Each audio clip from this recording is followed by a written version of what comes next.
నీవే నా మంచి కాపరివి. ఇకదల శరబబబల శకరబదల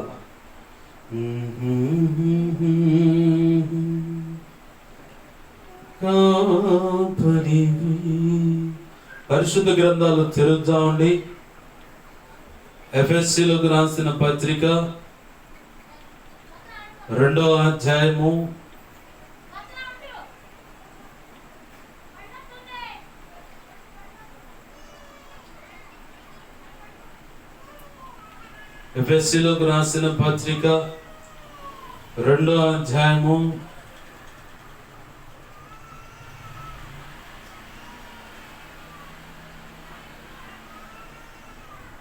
22వ వచనం. ఎఫెసీయులకు రాసిన పత్రిక 2వ అధ్యాయము 22వ వచనం. నేను చదువుతున్నాను, గమనించండి. ఆయనలో మీరు కూడా ఆత్మ మూలముగా దేవునికి నివాస స్థలమై యుండుటకు కట్టబడుచున్నారు. ఆమేన్, హల్లెలూయా. ప్రార్థన చేసుకుందామండి. ప్రేమగల మా కన్న తండ్రి యేసయ్యా, నీకు వందనాలు, కృతజ్ఞతాస్తుతులు. మీరిచ్చిన ఈ లేఖన భాగాన్ని బట్టి నీకు వందనాలు ప్రభువా. ఈ లేఖనాన్ని విరవండి. ఈ లేఖనము చాటున మీరు దాచి ఉంచిన మాకు ఇప్పుడే నీకు ముందైనా అవసరమైన ఆధ్యాత్మిక భౌతిక జీవిత యాత్రలో సేవ కొరకై మేము సంపూర్ణులు మగుటకై, క్రీస్తు సంపూర్ణతకు సమానమైన సంపూర్ణత మేము పొందుటకై, మా అంతరంగ పురుషుడు దినదినం బలాభివృద్ధి నొంది ప్రేమామూర్తి అయిన క్రీస్తు మాలో ప్రేమగా ప్రతి అణువులో దేవా ఇమిడిపోయి కనబడున్నట్లుగా వాక్యమే నడుస్తున్నది అన్న సాక్ష్యము సమాజంలో, క్రైస్తవ లోకములో, సంఘములో, సార్వత్రిక సంఘములో దేవా వెలువడున్నట్లుగా, ఆ సాక్ష్యం బయటకు వచ్చినట్లుగా ఈ లేఖనాన్ని విరిచి ఈ లేఖనము చాటున దాచి ఉంచిన ఈ యావత్ మొత్తానికి అవసరమైనటువంటి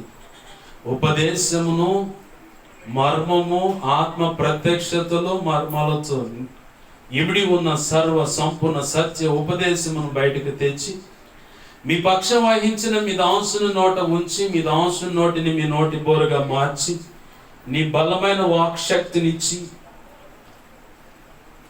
మీ దాసుడు ముఖాంశం నుంచి మీరు కనబడుతూ మీ దాసుడు నోటిని మీ నోటి బోరుగా మార్చి మీరే నాతో మాతో అందరితో సూటిగా తేటగా స్పష్టంగా మీరు మాట్లాడండి. మా అందరికి వినగలిగిన చెవిని, గ్రహించగల మనస్సును, లోబడు హృదయాన్ని, వాక్యానుగుణంగా జీవించే కృపను, హృదయ సున్నతిని, దిద్దుబాటు మనస్సును, నేర్చుకునే శుభగుణ లక్షణమును, నిశ్చితము చేరు పర్యాంత వరకు నీలో ఇంకను నీతిగా దేవా, నిశ్చితము చేరు పర్యాంత వరకు నీ ఎదుట శిష్యరికము చేస్తూ శిష్యులైన సేవక గణముగా సిద్ధపరచబడి బడా మంచి దాసుడా, మంచి దాసురాలు అని చెప్పాను. నీ చేత మెప్పు, ఘనత, మహిమ పొందినట్లుగా నీ చేత ప్రవేశం పొంది జగతి పునాది వేయబడక మునుపు వధువు సంఘంలో మా కొరకే నువ్వు నిర్ణయించిన ఉన్నత స్థానమును మేము పొంది నీతో కలిసి యుగ యుగాలు నిత్యరాజ్య పరిపాలన చేయనట్లుగా కావలసిన ఉపదేశాన్ని అందించి మమ్మల్ని ఆ రీతిగా ఆశీర్వదించి ఆ స్థానం దక్కేలాగా చేసిన మాత్రం మహింపోతున్నాం. అందుకే మాకు ఉపదేశించి మమ్మల్ని బలపరచమని బతిమలాడుతున్నాం ప్రభువా. మమ్మల్ని నడిపించమని, నీ పోలికగా నువ్వు అనుకున్న రీతిగా మమ్మల్ని దేవా చెక్కమని, మార్చమని, నీ పోలిక తీసుకురమ్మని బతిమలాడుచు, అది అనేకులు చూసి ఆకర్షించి నీతో అంటుకట్టబడినట్లు సహాయం చేయమని బతిమలాడుచు, ఈ ఉపదేశ క్రమాన్ని కృపాహస్తాలు కాపచెప్పుచున్నాం. నన్ను మమ్మల్ని కూడా నీకు అప్పచెప్పుకుంటున్నాం. ఈ ఉపదేశాన్ని అడ్డగించాలని ప్రయత్నం చేస్తున్నా. అది దుష్టుడైనా, వాడి దూతలైనా, చీకటి అంధకార శక్తులైనా, అవి చిల్లంగి బాలమని చేతబడి క్షుద్ర పూజలైనా, వశీకరణైనా, వీటిలో హోమాల యజ్ఞాలైనా, ఈ లోకంలో చెప్పబడ్డ దేవి దేవతలు దేవుని ఎదుట పూజలైనా, హోమాలు, యజ్ఞాలు, చండీయాగ, మహాచండీయాగాలైనా, లేదు కులానికి సంబంధించిన దేవతలు, దేవుళ్ళు ఎదుటైనా, కోట శక్తులు కావచ్చు, అడవి ప్రాంతంలో ఉన్న ప్రజలు వారి యొక్క భక్తి క్రమంలో కావచ్చు,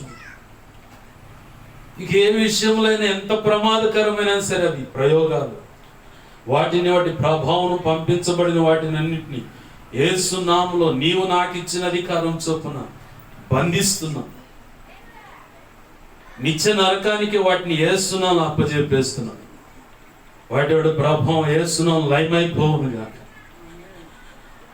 దేవా, నువ్వు అనుకున్న కార్యం వారి ఎడల జరిగించు, నువ్వు సహాయం చేయి. నా చుట్టూరు, మా చుట్టూరు, ప్రార్థనలోకి ఎదుస్తున్న ప్రతి ఒక్కరి చుట్టూరు నీ సిలువ రక్తపు కంచెను, రక్షణ ప్రాకారాన్ని, అగ్ని ప్రాకారాన్ని, మా చుట్టూరు మేమున్న గృహాలు, కాలనీ, పట్టణం సమస్తం చుట్టూరు, రాష్ట్రం, దేశం సమస్తం చుట్టూరు నీ సిలువ రక్తపు కంచె, రక్షణ ప్రాకారం, అగ్ని ప్రాకారం చుట్టూ కంచెగా నీ మహిమేగా నీ జ్ఞాపకం చేయడం సమస్తంపై ఆవరింపచ్చి. యెషయా 51:16 ప్రకారం నీ చేతిలో జ్ఞాపకం చేయడం సమస్తమును దాచిపెట్టు. 34వ కీర్తన 7, 91వ కీర్తన 11, 12, 2 రాజుల 6, 17 ప్రకారం నీ అగ్ని వంటి రథముల సైన్య సమూహాన్ని, దేవదూతలను జ్ఞాపకం చేయడం సమస్తం చుట్టూ కావలి ఉంచు. నీ కనుదృష్టి ముఖ కాంతి, తేజోమయ వెలుగు సన్నిధి కాంతి జ్ఞాపకం చేయడం సమస్తంపై ప్రకాశింపచ్చు. సర్వోన్నతుని శక్తి జ్ఞాపకం చేయడం సమస్తం కమ్మునుగాక. నీ మహిమ, తేజస్సు, ప్రభావం దహించగ్ని ప్రభు జ్ఞాపకం చేయబడే వ్యక్తుల నుంచి, గృహాలు, పరాంతం, పట్టణం, రాష్ట్ర, దేశం నుంచి నువ్వు కోరుకున్నట్టు నలుదిక్కులకు వేస్తున్నావు ప్రభులిని వెళ్ళునుగాక. జకరియా గ్రంథం 2:5 ప్రకారం నీవే అగ్ని ప్రాకారమే జ్ఞాపకం చేయబడే సమస్తం చుట్టూ నిలిచి ఉందువుగాక. నీ గొప్ప కార్యాలు జరిగించమని, ఎవరు సమీపించరని తేజస్సులో ఉన్నటువంటి, అక్కడ ఉన్నటువంటి నీ బలమైన సన్నిధి, మహిమ, తేజస్సు, ప్రభావం, నీ మహాపునరుద్ధాన శక్తి దేవా మా మధ్యలోకి దిగి వచ్చునుగాక, మాతో ఉండునుగాక. నీ రక్త ప్రోక్షణ జరుగునుగాక. మాపై స్థలాలు సమస్తం కార్యము జరిగించమని, సెల్ ఫోన్ మీ స్వాధీనం తీసుకో, సమాజాన్ని, ప్రజలను, పసిబిడ్డలు మీ స్వాధీనం తీసుకో, కరెంట్ మీ స్వాధీనం తీసుకో, వాతావరణం మీ స్వాధీనం తీసుకో. నీ పక్షం వహించిన నన్ను కూడా మీ స్వాధీనం తీసుకోండి అయ్యా. నాలో నువ్వు కోరుకున్న పరిశుద్ధత రావాలని నేను ఆశపడుతున్నా. నీ ఎదుట నా సమస్త అవిధేయతలు, అతిక్రమ దోషాలు, భావ దోషాలు, ఆజ్ఞాతిక్రమలో క్షమించు. నీ సిలువ రక్తంలో నన్ను కడిగి పవిత్రపరచు. పరిశుద్ధాత్మ అగ్నిలో నన్ను పుట్టమే శుద్ధ సువర్ణంగా మార్చు. నీ పరలో శుద్ధ సువర్ణ చలు నా నెచ్చిమింకును గొప్పగా ఉంచు. పరిశుద్ధాత్మ అగ్నిలో పుట్టమే ప్రభు నీ శుద్ధ జలం నాపై కుమ్మరించు. నీ పరలో శుద్ధ దేవా, ఇదిగో తన ఆనంద తైలాభిషేకం నా నెచ్చిమింకును గొప్పగా ఉంచు. నీ మీద అనుకుంటున్నానయ్యా, నీ కృప మీద ఆధారపడుతున్నానయ్యా. నేనెంత బలహీనం నేను ఒప్పుకుంటున్నాను ప్రభు, సహాయించు. యెషయా 51:16 ప్రకారం నీ కృప నాకు దయచేయి. ఇర్మియా 1:9, 10, 18, 19 ప్రకారం నీ కృప నాకు దయచేయి. మత్తయి 10వ మొదటి వచనం, 7, 8 వచనాలు, 20 వచనం ప్రకారం నీ కృప నాకు దయచేయి. అపోస్తలుల కార్యం 4వ అధ్యాయం 27, 28, 29, 30, 37 వచనం ప్రకారం నీ కృప నాకు దయచేయి. హెస్కేలు గ్రంథం 2వ అధ్యాయం 1, 2 వచనం ప్రకారం నన్ను మమ్మల్ని చక్కగా నీ ఎదుట నిలబెట్టి మా అందరికి బోధించి మమ్మల్ని బలపరచమని, నీవిచ్చిన ఈ వాక్యాన్ని బట్టి నీ కృతజ్ఞతాస్తుతులు చెల్లిస్తూ మా ప్రియుడును మా రక్షకుడైన యేసే ఉన్నతనంత శక్తిగల నామమున అడిగి వేడుకొని ప్రార్థన సమస్తం పొందుకో. నిన్ను మహింపరుచుకుంటూ నీ కృపాస్తాలకి నన్ను, మమ్మలను, వాక్య ఉపదేశాన్ని అప్పజెప్పుకున్నాం మా తండ్రి. ఆమేన్, ఆమేన్, ఆమేన్. ప్రభునందు సమకూడిన శబ్దాంతరాల ద్వారా వింటున్నా, సెల్ ఫోన్ ద్వారా కానీ వింటున్న వాళ్ళున్నా, ఈ వీడియో ద్వారా వింటున్నా, ఇక ముందు వినబోతున్నా ప్రతి ఒక్కరికి ప్రభు అయిన యేసుక్రీస్తు వారి పేరిట నా హృదయపూర్వకమైన వందనాలు. అందరికీ వందనాలు.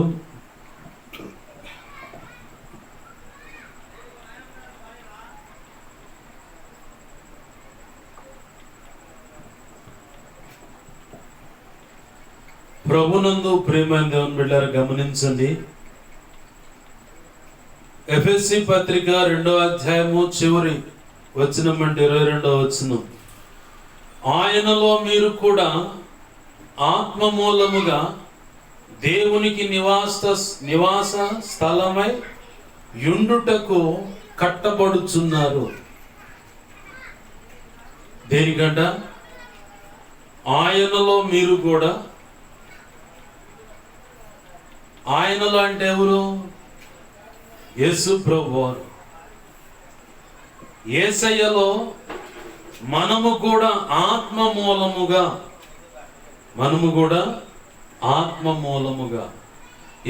ఈ ఆత్మ లేకపోతే మనం కట్టబడలేమా? దేవునికి నివాస స్థలముగా మనము మన దేహాలు గాని, హృదయము గాని, మనసు గాని కట్టబడదా? ఎందుకని జరగదు? ఖచ్చితంగా జరుగుద్ది. ఆత్మతో అవకాశం లేకుండా, ఆత్మ ప్రమేయమే లేకుండా నేను ఖచ్చితంగా దేవునికి నివాస స్థలమై ఉండుటకు నేను కట్టబడతాను, ఖచ్చితంగా నేను కట్టబడతానని ఎవరైనా కానీ మూర్ఖంగా వాదిస్తే ఖచ్చితంగా ఆ వ్యక్తి సైతానే, ఖచ్చితంగా కన్ఫామ్గా సైతాన్. ఎందుకు అంత పెద్ద మాట వాడుతున్నానంటే, పరిశుద్ధాత్మ ప్రమేయం లేకుండా నిజముగా క్రీస్తు ప్రభు అని, ఆయన ద్వారానే నాకు రక్షణ బాప్తీస అనుభవం అని, ఆ రక్షణ బాప్తీస అనుభవం ద్వారా క్రీస్తులో ఉన్నటువంటి, క్రీస్తు ఎదుట ఉన్నటువంటి ఆ జీవ గ్రంథంలో నా పేరు రాయబడదు. ప్రభు అయిన యేసు క్రీస్తు వారిని బట్టే తండ్రితో నేను సమాధానం పరచబడటము పరిశుద్ధాత్మ మూలంగానే జరుగుతుంది. దేవునికి మహిమ కలుగును గాక. హల్లెలూయా. ఆత్మ జోక్యం చేసుకోకపోతే నువ్వైనా నేనైనా రక్షణకు అవసరమైనటువంటి మారు మనస్సు అనుభవంలోకి నువ్వు రావు. మొదటిగా చాలా మంది జీవితాలను గమనిస్తే రక్షణ నిమిత్తమైన మారు మనసు అనుభవం వచ్చిన వాళ్ళు ఒక ఎత్తు అయితే, రక్షణ నిమిత్తమై మారు మనసు లేకుండా కూడా బాప్తిస్మం పొందిన వాళ్ళు కొంతమంది ఉన్నారు. వీళ్ళు ఏ సెక్షన్ అంటే, వాళ్ళ జీవితాల్లో దేవుడు చేసిన అద్భుతాలను బట్టి, స్వస్థత కార్యాలను బట్టి, చీకటి అంధకార శక్తుల బంధకాల నుంచి విడిపించబడిన దాన్ని బట్టి యేసయ్య సన్నిధికి వచ్చి ఒక తీర్మానం చేసుకుంటారు. అయ్యా, ఇదిగో నా భార్యకు ఈ బంధకాల నుంచి విడిపించబడితే, నా భర్తకు ఈ శాపం నుంచి విడిపించబడితే, అయ్యా ఇదిగో నా బిడ్డలు మార్పు చెందితే, ఇదిగో నేను మంచి ఉన్నతమైన పొజిషన్కి వస్తే, లేదు నేను మంచి జాబ్ కొడితే, నేను క్లాస్లో ఆ ఎగ్జామ్స్ రాసినప్పుడు, అది చిన్న తరగతి కావచ్చు, పెద్ద తరగతులు కావచ్చు, ఎగ్జామ్స్ రాసినప్పుడు మంచిగా పాస్ అయితే, మా కోడలకు గర్భఫలం కలిగితే, నా కూతురు గర్భఫలం కలిగితే, నా అల్లుడు కూతురు సమాధాన పడితే, నా కొడుకు కోడలు సమాధాన పడితే, నా భర్త తాగుడు మానేస్తే, నా భర్త వ్యభిచారం మానేస్తే, నా భర్త జోదం నుంచి, పేకాట, కోళ్ళ పందాలు, నంబర్లాంటి ఈ జోదం నుంచి విడిపించబడితే, నా భర్త గంజాయి నుంచి విడిపించబడితే, నా భర్త డ్రగ్స్ నుంచి విడిపించబడితే, నా భార్య ఆ తాగుడు నుంచి విడిపించబడితే, నేను చేస్తున్న ఈ రియల్ ఎస్టేట్ వ్యాపారంలో నాకు ఉన్నత స్థితి దేవుడు కలిగిస్తే, రియల్ ఎస్టేట్ వ్యాపారంలో మంచిగా రేటు, నేను అనుకున్న స్థలాలకు మంచి రేటు పలికి కమిషన్ ఎక్కువ వస్తే, కన్స్ట్రక్షన్ పని ఉంటుంది, బిల్డింగ్ కట్టి ఇవ్వటము, ఆ పనుల్లో కూడా అనేకమైన పనులు వచ్చి నేను ఒక హుందా స్థాయికి వస్తే, ఉద్యోగాలు, అది మున్సిపాలిటీ ఉద్యోగం, నాకు నా కుమారుడికి ఉద్యోగం వస్తే, ఈయన కూడా తీర్మానం చేసుకుంటాడు, నాకు ఉద్యోగం వస్తే నేను బాప్తిసం పొందుతాను. కొంతమంది కలెక్టర్ ఆఫీసులో ఉద్యోగం వస్తే, పోలీస్ జాబ్ కొడితే, గవర్నమెంట్ జాబ్ ఏదైనా నేను కొట్టాలని, గవర్నమెంట్ టీచర్గా లెక్చరర్గా నేను ఇదవ్వాలని, నేను ఒక నర్సు కావాలి, నేను ఒక డాక్టర్ కావాలి, నేను ఒక లాయర్ కావాలి, నేను సమాజంలో ఒక రాజకీయ నాయకుడిగా ఒక ఉన్నత స్థితికి రావాలని, ఇలాగూ పలు రకాల కారణాలు దేవుని ఎదుట చూపించి రక్షణ నిమిత్తమైన మారు మనసు లేకుండా బాప్తిస్మాలు పొందినోడు కోకొల్లలు ఉన్నారు. వీళ్ళ పరిస్థితి ఏందో తెలుసా? అంతా బాగుంటేనేమో హల్లెలూయా స్తోత్రం, హల్లెలూయా స్తోత్రం. కాస్తంత ఏదన్నా బెడిసి కొట్టిందా, దేవుడు లేడు ఏమి లేడు, ఏం చేశాడు మాకు దేవుడు అని నిర్దాక్షిణంగా క్రీస్తును బాహాటంగా సిలువుకు అప్పచెప్పి వేడుకగా చేసి ఆయన మళ్ళీ సిలువ వేసి ఆ మనిషి కుమారి యొక్క రక్తాన్ని తొక్కుతూ వెళ్ళిపోతారు ఈ బ్యాచ్ అంతా. చాలా మందిని చూసేదేమో మారు మనస్సు అన్న అవగాహన ఉండదు. మా జీవితాలు ఈ కార్యం జరిగితే అమ్మనే బాప్తిసం అంటారు.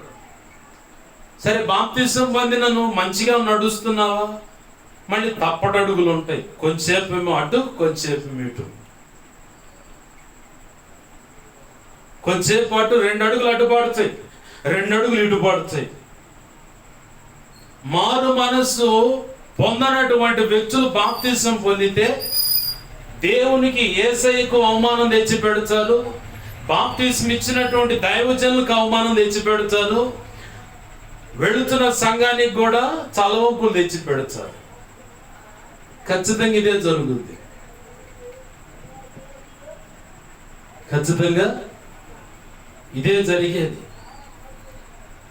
ఎలా చెప్పగలవు అంటే వాళ్ళ బ్రతుకులు చూస్తేనే అర్థమైపోద్ది. కరెక్ట్గా ఖచ్చితంగా క్రీస్తే ప్రభు అని, ఆయన ద్వారా నాకు రక్షణ వస్తుంది, నిత్యత్వ ప్రవేశం జరుగుతుందని, తండ్రితో సమాధానం. ఎందుకు సమాధానం అంటే జన్మత కర్మత అనే పాపాలు ప్రతి ఒక్క మనిషి మీద ఏలుబడి చేస్తాయి. అప్పుడే పుట్టిన పసికందు మీద కూడా అవి ఉంటాయి. అది ఎలా వస్తుందంటే తల్లిదండ్రుల యొక్క రక్తంలోనే ఆ పాప నియమం ఉంది. నేను చాలా నీతిమంతుని బుద్ధిమంతుని అని చాలా మంది స్త్రీలైనా పురుషులైనా మేము చాలా పర్ఫెక్ట్ అని బలలు గుద్దుతారు. నీలో పాప నియమం ఉన్నదో లేదో ఈ చిన్న ఉపమానం చెబుతాను, దాన్ని బట్టి నువ్వు చెప్పవచ్చు. ఓ జమీందారు ఇప్పుడు అరబ్ దేశాల్లో సింహాలను కుక్క పిల్లలను పెంచుకుంటారు. కొంతమంది కుందేళ్లు పెంచుకుంటారు, కొంతమంది పౌరాలు పెంచుకుంటారు. పౌరాలు నేను పెంచాను, మా మేనగోళ్ళు వద్దంటే మా అక్క నాకు ఇచ్చింది తెచ్చుకున్నా, పెంచాను. దేవునికి మహిమ కలుగును గాక. హల్లెలూయా. పౌరాలను మా మేనగోళ్ళు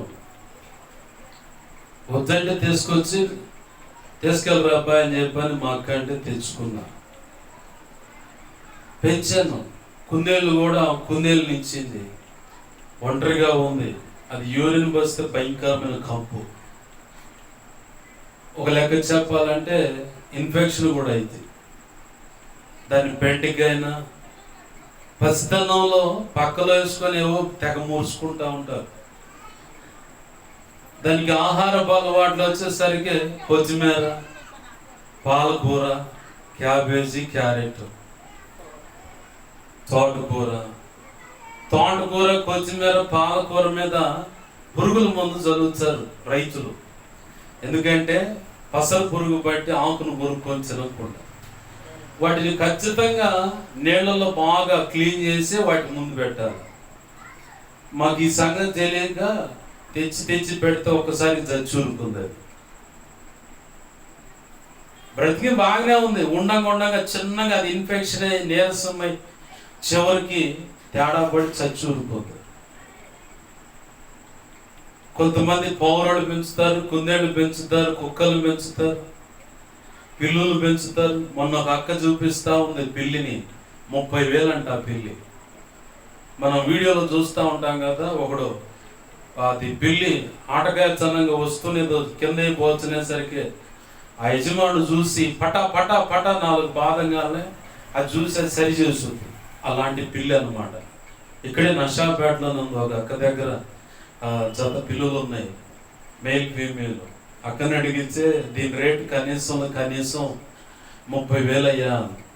అమ్మో అంచా అంటే ఈసారి నెక్స్ట్ డెలివరీ సమయంలో తీసుకెళ్తారు కానీ భలే ఉన్నాయి. అయితే మాత్రం తెల్లగాను, దాని ఫోటోలు కూడా ఉన్నాయి నా దగ్గర. అయితే అక్కకి రీసెంట్గా ప్రేయర్ చేయడానికి ప్రభు సహాయం చేశాడు. ఓ ముస్లిము అలాగనే బ్రాహ్మణ్, ఇంటర్ క్యాస్ట్ మ్యారేజ్ అనమాట.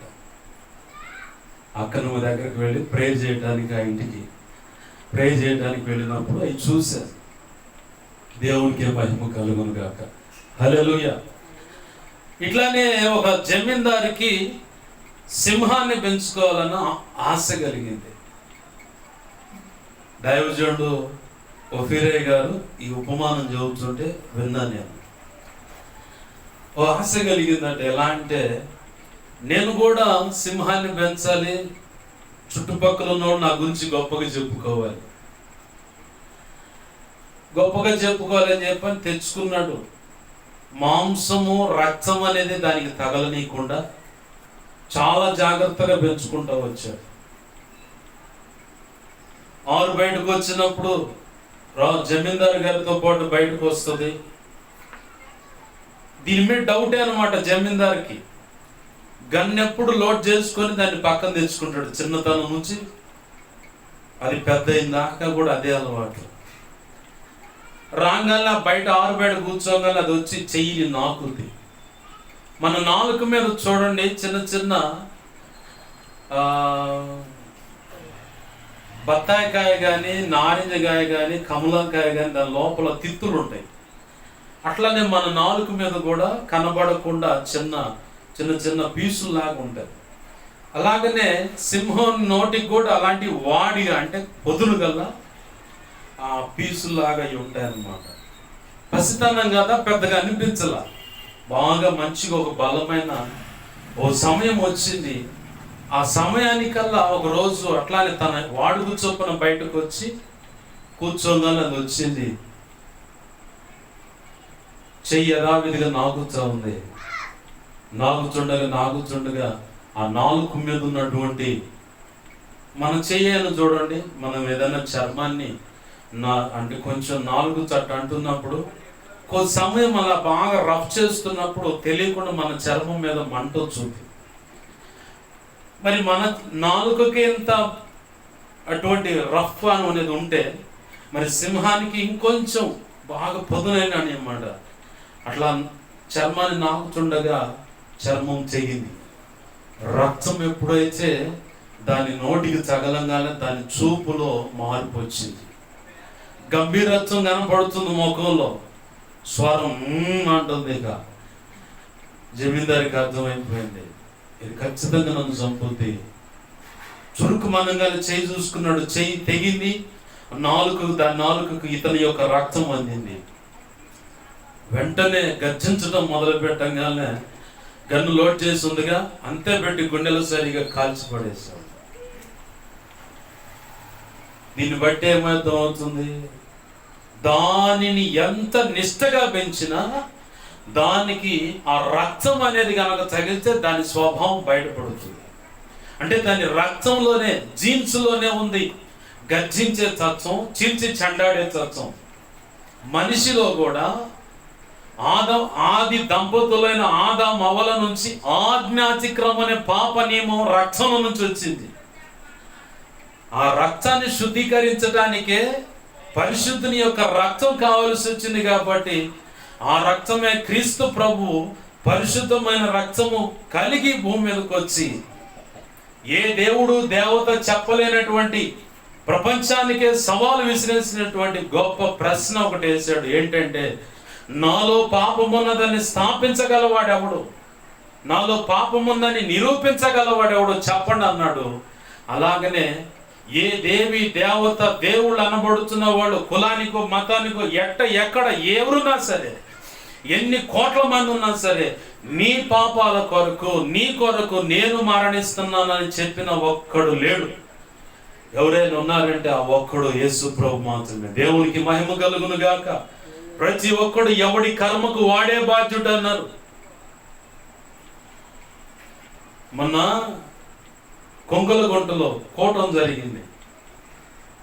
ఖమ్మం దగ్గర సేవ చేస్తా ఉన్నాడు సహోదరుడిది. వాస్తవానికి కృష్ణా డిస్ట్రిక్ట్ నందిగామ, యాదవులు కులస్తున్నట్టుకుంటా. బాప్తిస్మో అనుభవానికి వచ్చే ముందుగా తన జీవితంలో కొన్ని ఎదురైన అనుభవాలు, దేవునితో ముఖాముఖిగా మాట్లాడినటువంటి వ్యక్తిని తన సాక్ష్యం గురించి కింద రాశారు. దేవునితో ముఖాముఖిగా మాట్లాడేటువంటి వ్యక్తి అని. తన 16 సంవత్సరాల ఉపవాస ప్రార్థనలో దేవునితో ముఖాముఖిగా మాట్లాడినటువంటి వ్యక్తి అని చెప్పని అక్కడ సాక్ష్యం రాసి ఉంది. బాగుంది.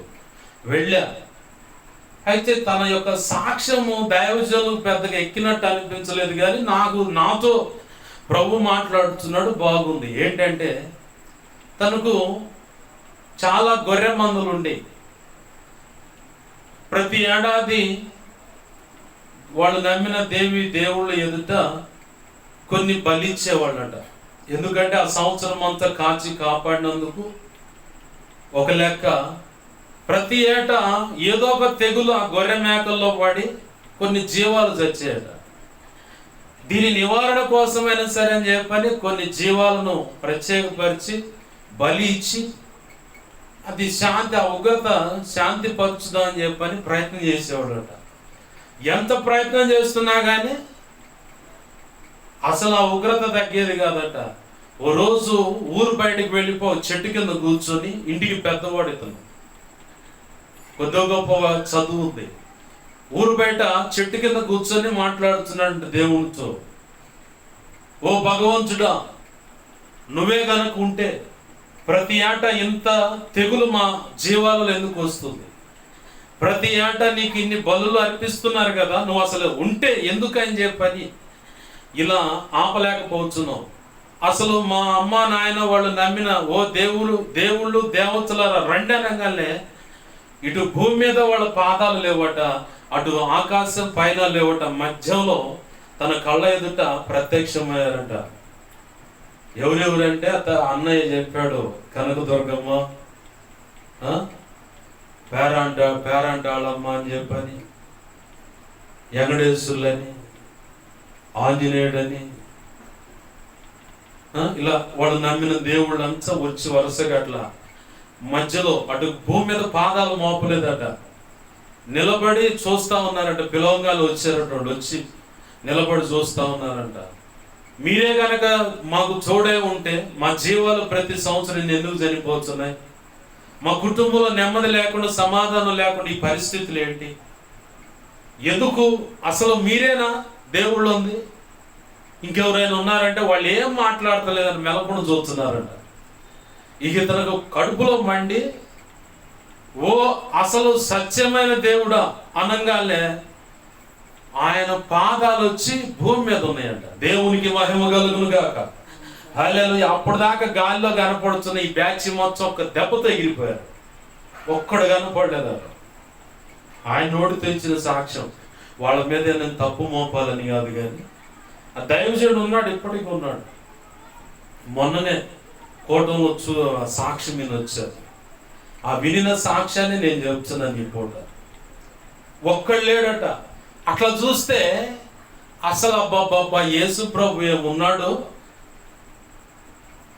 అసలు మాటలతో వర్ణించలేను, అంత సౌందర్యమైన వాడు. ఆయన ఎక్కడో ఉన్నాడు, ఆయన పాదాలు మాత్రం భూమి మీద ఉన్నాయి. అని చెప్పిన మాట భలే ఉన్నాడు యేసు ప్రభు. ఓ నిజమైన దేవుడు అని చెప్పనగా వచ్చాడంటే ఆయన వచ్చి నిలబడితే, నువ్వు వచ్చి వెళ్ళయ్యా, నిన్ను కాదు నేను పిలిచింది అంటాడు. ఆ నిజమైన సత్యమైన అసలైన దేవుడు నేనేనా అబ్బాయి అంటాడంట ఆయన. కాదు నువ్వు కాదు, చాలా మంది ఉన్నారు, వాళ్ళు ఎవరు కాదయ్యా నేనేనా అంటాడు. నీ కొరకు ప్రాణం పెట్టిన వాడిని నేను అన్నాడంట. ఇక అంతే. ఇదేదో తేడాగా ఉందని ఈ దేవుడు వెనకాల పోతే వదిలిపెట్టడని అతను కూడా కొద్ది గొప్ప అవగాహన ఉండి ఇక దాన్ని పడకేస్తా ఉన్నాడు. పడకని అంటే వెనక నడుస్తూ ఉన్నాడు. ఆ సందర్భాన్ని చదువులో కొన్నాళ్ళు నడిచిన తర్వాత ఒక నయంగాని రోగం వచ్చింది. డాక్టర్లు అంతా ఇక చచ్చిపోతాడు, ఇక లాభం లేదు, తీసుకొని వెళ్ళిపోండి అన్న సమయంలో అప్పుడు మళ్ళీ ప్రార్థన చేస్తున్నాడు. ఓ నిజమైన దేవుడా, నా దగ్గరికి రాయా, నన్ను బ్రతికించనగానే మళ్ళీ యేసు ప్రభువు వచ్చాడు. ఆయన వచ్చిన ప్రతిసారి, ఈయన కృంగిన ప్రతిసారి, ప్రభు ఎదుట ప్రార్థించిన ప్రతిసారి ప్రభు చెప్పే మాట ఏందో తెలుసా? లే, నిలబడు. సేవ చేయాలన్నా, నాకు చేత కాదని కుదేలైపోయి కూర్చున్నా, లే, నిలబడు, నేను నీకు తోడై ఉన్నాను.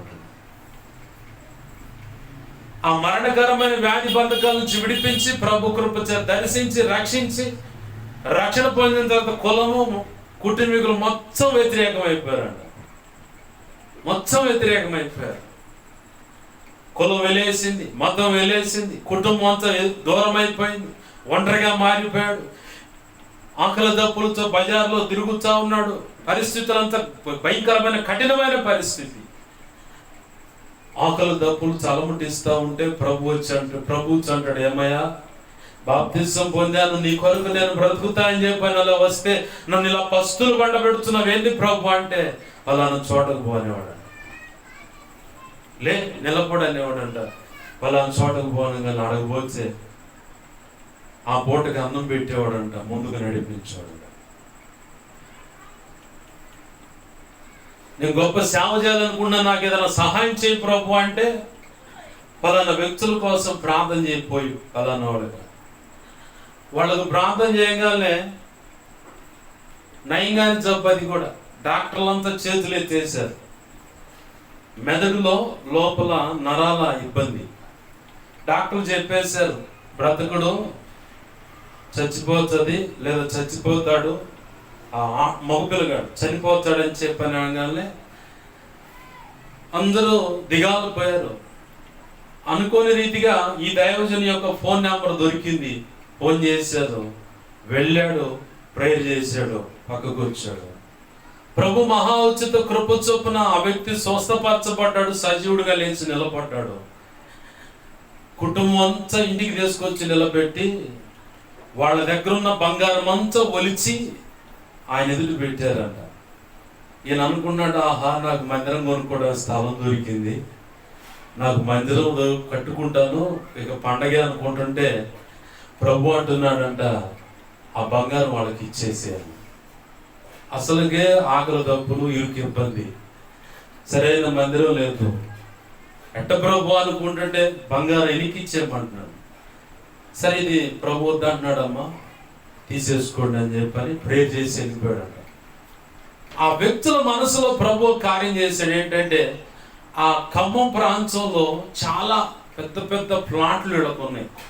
ఆ ఫ్లాట్లలో ఒక పెద్ద ఫ్లాట్, రోడ్డు ఫేస్ అయిన ఫ్లాట్ని వీళ్ళ మనసులో దేవుడు నిర్ణయించిన అభిప్రాయం, ఆ ఫ్లాట్లో ఒక ఫ్లాట్ను ఈయన పేరు మీద రిజిస్ట్రేషన్ చేయించి వీళ్ళే 2 కోట్ల రూపాయలు ఖర్చు పెట్టి మందిరం కట్టి రిబ్బన్ కటింగ్ పాస్ గారిని పిలిచారు. దేవునికి మహిమ కలుగును గాక. హల్లెలూయా. మా జీవితంలో జరిగిన కార్యాన్ని బట్టి ఇది కూడా తక్కువే పాస్టర్ గారు.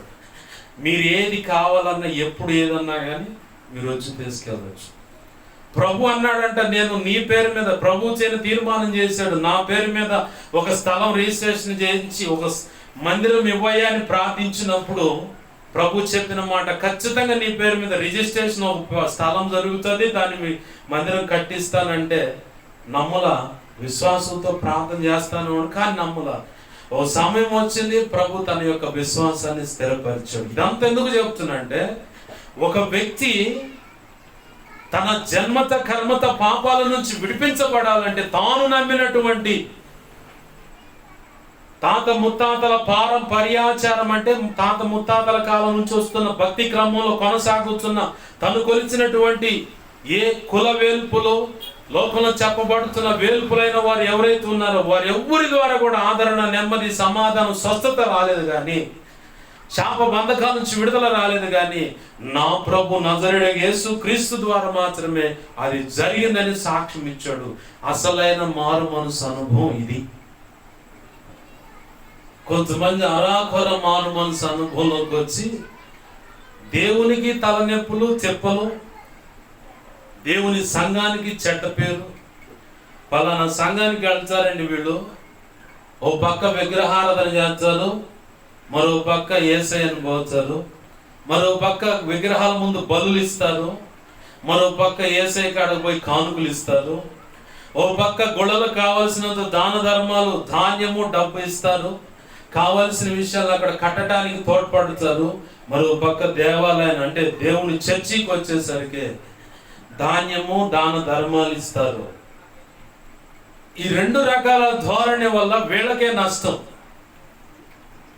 అరాకొర మారు మనసు అంటారు. సరైన మారు మనసు లేని పద్ధతిలో ఉన్న భక్త సమాజం వీళ్ళంతా. వీళ్ళ వల్ల దేవునికి చెడ్డ పేరు, సంఘానికి చెడ్డ పేరు, సేవకులకి తలవంపులు, మానసిక బాధ, వేదన, మనోవ్యాధి. వీళ్ళని బట్టి ఎంత చెబుతున్నా ఇది కరెక్ట్ కాదంటే గద్దించినా తీసుకోరు. ఓ పోవాయ్, నువ్వు చెప్పేదేంది, మాకు తెలుసులేదు అని చెప్పని ఇట్లని అనుకొని వచ్చేస్తారు. వాక్యం విన్నంతసేపు చాలా బుద్ధిమంతులు, ఆ మందిరంలో ఉన్నంతసేపు బుద్ధిమంతులే. మందిరం గడప దాడితే ఆలస్యం, ఒరిజినల్ బయటకు వస్తుంది. సరైన మారు మనసు కలిగిన వ్యక్తులైతే, సరైన మారు మనసు అనుభవం కలిగిన వ్యక్తులైతే మండటానికి రేపబడతారు. నా బ్రతుకును, ఆధ్యాత్మిక జీవితాన్ని కట్టుకోవాలని చెప్పని వారికే వారు 1 తిమోతి 4:7-8 వచనాలను ఆధారం చేసుకొని వాళ్ళకు వాళ్ళే రేపబడుతూ ఉంటారు. వాళ్ళకు వాళ్ళే భక్తి సాధన చేస్తూ ఉంటారు. వ్యర్థమైన ముసలమ్మ ముచ్చట్లు వాళ్ళకి అసహ్యం వేస్తాయి. ఈ వ్యర్థమైన సంభాషణ ఇక్కడ గడుపుట కంటే ఈ సమయాన్ని నా ప్రభు సన్నిధిలో 5 నిమిషాలైనా నా ప్రభు సన్నిధిలో ప్రార్థనలో గడిపితే పరలోకంలో నా పేర ఒక అకౌంట్ ఉంది. ఆ అకౌంట్లో కొంత ధనము జమ చేయబడుతుంది. దేవునికి మహిమ కలుగును గాక. హల్లెలూయా. నేను సేవ ప్రారంభించిన ఖర్చులో ఇక అది నా అదృష్టం. కరోనా టైం అన్నమాట, చివరి 2019 చివరి అలా ఆ కరోనా టైము. ఇంకా 2021 సేవ ప్రారంభిస్తా. ఆ 19 కరోనా టైంలో ఓ తమ్ముడితో నేను పరిచయం అయ్యా. ఆ తమ్ముడితో కొత్తగా పరిచయం అవుతున్నాం కాబట్టి కొంచెం ఎందుకు కటువుగా ఉండాలి, అతను ఎందుకు నొప్పించాలని చెప్పని నేను నొప్పించబడుచు అతనితో సాగుతున్నా. ఆ సమయంలో తమ్ముడి దగ్గరకు వెళ్ళినప్పుడల్లా నా ప్రార్థన సమయం మొత్తం ఒక దెబ్బతో ఎగిరిపోయేది. ఎట్నో తెలుసా, 10:30 గంటలకి టీకని వెళ్తా, 10:30 అనుకున్నది 1 గంట అయితే ఇంటికి వచ్చేసరికి చూసే కొన్ని రోజులు పోయిన తర్వాత ఆ తమ్ముడు అంటాడు, అజ్జయ్ ఇజ్జయ్ అన్నాడు. అమ్మో ఈవిడేంది బ్రో బిడ్డ తయారైండు, ప్రారంభంలోనే అన్న అది ఇది అని చెప్పని మెత్తగా మాట్లాడిండు. ఒక 1 నెల రోజుల లోపల మనోడు ఒరిజినల్ బయటకు వచ్చింది. అప్పుడు ప్రభుని అడుగుతుంటే ప్రభు చెబుతా ఉన్నాడు, నేను నిన్ను కూర్చోమన్నాను అక్కడ, నేను వెళ్ళి నిన్ను అక్కడ ఉండమన్నానా, నీకు నువ్వుగా వచ్చి కూర్చున్నావు, తప్పదు మరి అన్నాడు. బుద్ధి గడ్డి తిని తొందరపడి పని చేశాను ప్రభు, నన్ను క్షమించండి అని చెప్పాను. అది మొదలుకొని ఈ పూట వరకు పొరపాటును కూడా అలాంటి బ్యాచ్ నాకు తగిలిన ఎమ్మడిని ఇదిలిచి పక్కనేస్తా. అసలు నువ్వు నాకు వద్దు, నా ప్రభు కావాలి నాకు ముందు. నా ప్రభు లేకుండా నీతో ఎంత సమయం గడిపితే ఏముంది? నా ప్రభు సన్నిధిలో గడిపితే ఆయన మెల్లని స్వరాన్ని నేను వినగలుగుతాను. నా ప్రభు సన్నిధిలో నేను గడిపితే భవిష్యత్తులో ఏం జరగబోతుందో నా ప్రభు నాకు చెప్తాడు. నా ప్రభు సన్నిధిలో నేను మోకరిస్తే ఎవడెవడు ఎక్కడ ఎలాంటి కుట్రలు పన్నాను, ఎక్కడెక్కడ ఎలాంటి తప్పుడు కార్యాల్లో ఎలాంటి ఉచ్చులు బిగించి రెడీగా ఉన్నారు, మొత్తం నా ప్రభు సన్నిధిలో మోకరించి గడుపుతూ ఉంటే పలానోడు పలానా వ్యక్తి, పలానా స్త్రీ ఇలా, పలానా పురుషుడు ఇలా అని చెప్పని మొత్తం చెప్తాడు లిస్టు. ఎన్నో విన్నాను అలాంటి సంగతులు, కానీ మౌనంగా చూస్తూ ఉంటాను. నా ప్రభు అనుమతి రావాలా. నాకు ఎన్నో విషయాలు తెలిసిన కొన్ని ఎంక్వైరీ చేసి కొన్ని తెలుసుకున్నాయి కూడా ఉన్నాయి. అవన్నీ అయ్యి ఉన్నా కానీ నా ప్రభు అనుమతి లేకుండా నేను మాట్లాడలేను. చేతగా కాదు, అందరికంటే అనర్గళంగా మాట్లాడగలను నా ప్రభు కృపను బట్టి. ఆయన అనుమతించాడా? నాకు బాప్తిస్మ ఇచ్చిన వ్యక్తేనా? నాకు ఆత్మీయ తండ్రి అనుకున్న వ్యక్తేనా? నాకు హస్త నిక్షేపణ ఇచ్చిన వ్యక్తేనా? ఏంది? ఇంట్లో వాళ్ళైనా, ప్రధానమంత్రి కావచ్చు, స్థానిక ఎమ్మెల్యే కావచ్చు, ముఖ్యమంత్రి కావచ్చు, ఎవరిని లెక్క చేయను. ప్రభు అనుమతించాడంటే దున్నుకుంటూ వెళ్ళిపోతాం మా దరికి, ఆగేదేముండదు. పలానా విషయం చెప్పంటే నా ప్రభు సెలవిచ్చాడు, అంతవాటికి చెప్పటం వాటికి నా వంతు. అయ్యో వాళ్ళు బాధపడతారు, అయ్యో వాళ్ళు అట్ట ఫీల్ అవుతారు, ఎట్ట ఫీల్ అవుతారు, హట్ అవుతారు, ఇంకెట్ట అవుతారంటే నేను పోతా, చెప్పకపోతే నిత్య నరకానికి. ఇది ప్రభు సేవ కాబట్టి ఆయన చిత్త ప్రకారం అనుమతించిన దాన్ని బట్టి నేను మాట్లాడతా. ప్రభునందు ప్రియమైన దేవుని బిడ్డలారా, గమనించండి. నువ్వు సరైన మారు మనసు గనక పొంది ఉన్నట్లయితే పరిశుద్ధాత్మ దేవుడు నిన్ను లీడ్ చేస్తాడు. ఖచ్చితంగా ప్రతి ఒక్క వ్యక్తికి పరిశుద్ధాత్మ దేవుడు ఖచ్చితంగా అవసరం. పరిశుద్ధాత్మ దేవుడే గనక లేకపోతే దేవునికి నివాస స్థలమై ఉండుటకు నీవు కట్టబడలేవు. కట్టబడటం అసాధ్యం. ఎందుకంటే స్వభావంగా నువ్వు అంటే బుద్ధిపూర్వకంగా చూస్తే, నీ రక్తంలో బ్రతికున్న జీన్స్ ప్రకారం చూస్తే నీలో పాప నియమం అనేది ఇంకా బ్రతికే ఉంటుంది. ఏదో ఒక కోణంలో, ఎక్కడో ఒక చోట, ఏదో ఒక కోణంలో, ఎక్కడో చోట నీలో పాప నియమం అనేది బ్రతికే ఉంటుంది. అది ఎలా ఎగ్జాంపుల్ చెప్తాను. హోషే గ్రంథంలో ఇజ్రాయేల్ ప్రజల గురించి ప్రభువు పశ్చాత్తాపడి బాగా వేదన చెంది తన దాసుడైన ప్రవక్తతో హోషేతో మాట చెబుతున్నాడు. నాకు బాగా ఇష్టమైన యొక్క చరిత్ర ఏదైనా ఉందంటే హోషే గ్రంథమే. ఏమి ఇష్టమయ్యా దాంట్లో అంటే, ప్రభు ఏం చెప్పాడో అదే చేశాడు అతనిగా. ప్రభు ఏం చెప్పాడో అదే చేశాడు, ఇంకా మారు మాట్లాడలా. ఏంది ప్రభు, ప్రవక్తనైన నేను ఒక వ్యభిచారి కూతురుని తెచ్చి, అదేనా ఉంది అక్కడ 2వ వచనం మొదటి అధ్యాయాన్ని చూడండి. మొదట యెహోవా హోషే ద్వారా ఈ మాట సెలవిచ్చెను, జనులు యెహోవాను విసర్జించి బహుగా వ్యభిచరించున్నారు గనుక నీవు పోయి వ్యభిచారము చేయు స్త్రీని పెండ్లాడి వ్యభిచారం వల్ల పుట్టిన పిల్లలను తీసుకొనుమని ఆయన హోషేకు ఆజ్ఞ ఇచ్చెను. దేవునికి మహిమ కలుగును గాక. ఒక వ్యభిచారం చేస్తున్నటువంటి స్త్రీని తెచ్చి పెళ్లి చేసుకోమన్నాడు ప్రభు. అప్పుడు అవి అనుకున్నది, నా బ్రతుకు ఎంత ధన్యకరము, చెడి పడి ఉన్న బ్రతుకు, ఎందరో చేత నీచము చేదరనిపించుకున్నటువంటి బ్రతుకు. ప్రతి ఒక్క ఆడకూతురు తిట్టే ఉండాల, నీచమైన దానా, చెడిపోయిన దానా, మా కాపురాలను జడగొడుతున్నావే, మా భర్తలను నీ వలలో వేసుకొని వాళ్ళని నీ బానిసలుగా మార్చావే, ఎన్నడు చేస్తావే, నీకు సావన్నా రావట్లేదు, యాక్సిడెంట్ అన్నా కావట్లేదు, అట్టపోవట్లేదు, ఇట్టపోవట్లేదు అని శపించిన వాళ్ళు ఎక్కువ. ఆ శాపనార్థాలన్నీ తలపోస్తూ దేవుని సంకల్పం చొప్పున ఒక ప్రవక్త అయిన వ్యక్తి వచ్చి ఆమెతో మాట్లాడి మనవాడటం అంటే సామాన్యమా? ప్రవక్త అంటే దేవునితో ముఖాముఖిగా మాట్లాడేవాడు. దేవుని దగ్గర నుంచి సమాచారం అందుకొని తన రాజులకు, తన ప్రజలకు సమాచారం అందించేవాడు ప్రవక్త. దేవునికి, రాజులకు, ప్రజలకు మధ్య వచ్చే ఆనాటి దినాల్లో ప్రవక్త ఉన్నాడు. ఈ సంగతి నాకు తెలుసు. మరి అంత నిష్ఠగా భక్తి సాధన చేస్తూ దేవుడే లోకంగా బ్రతికేటువంటి ఆ వ్యక్తి ప్రభు సెలవిచ్చాడమ్మా నిన్ను పెండ్లాడమని చెప్పని అనగానే అనుకొని ఉండొచ్చు, ఆహా నా ధన్యత, ఓహో నా భాగ్యం, ఏమని వివరించునని చెప్పని ఈ పాట ఒకవేళ ఆ రోజులో పాట ఉండొచ్చేమో.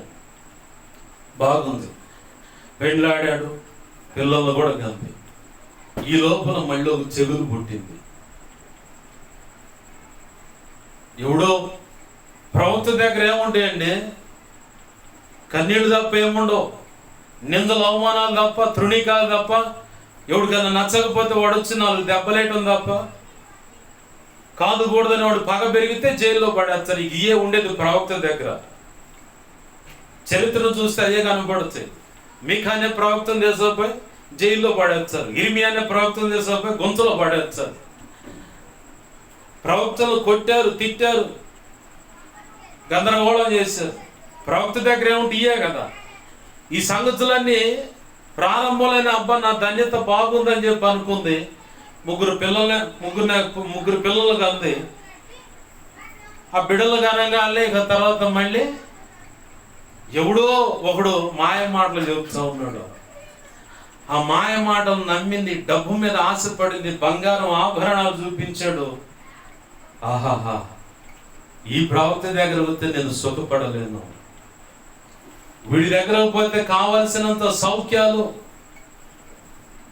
ఎన్నో ఇరుకులు, ఇబ్బందుల నుంచి కూడా విడిపించబడుతాను, చాలా చక్కగా ఉంటానని.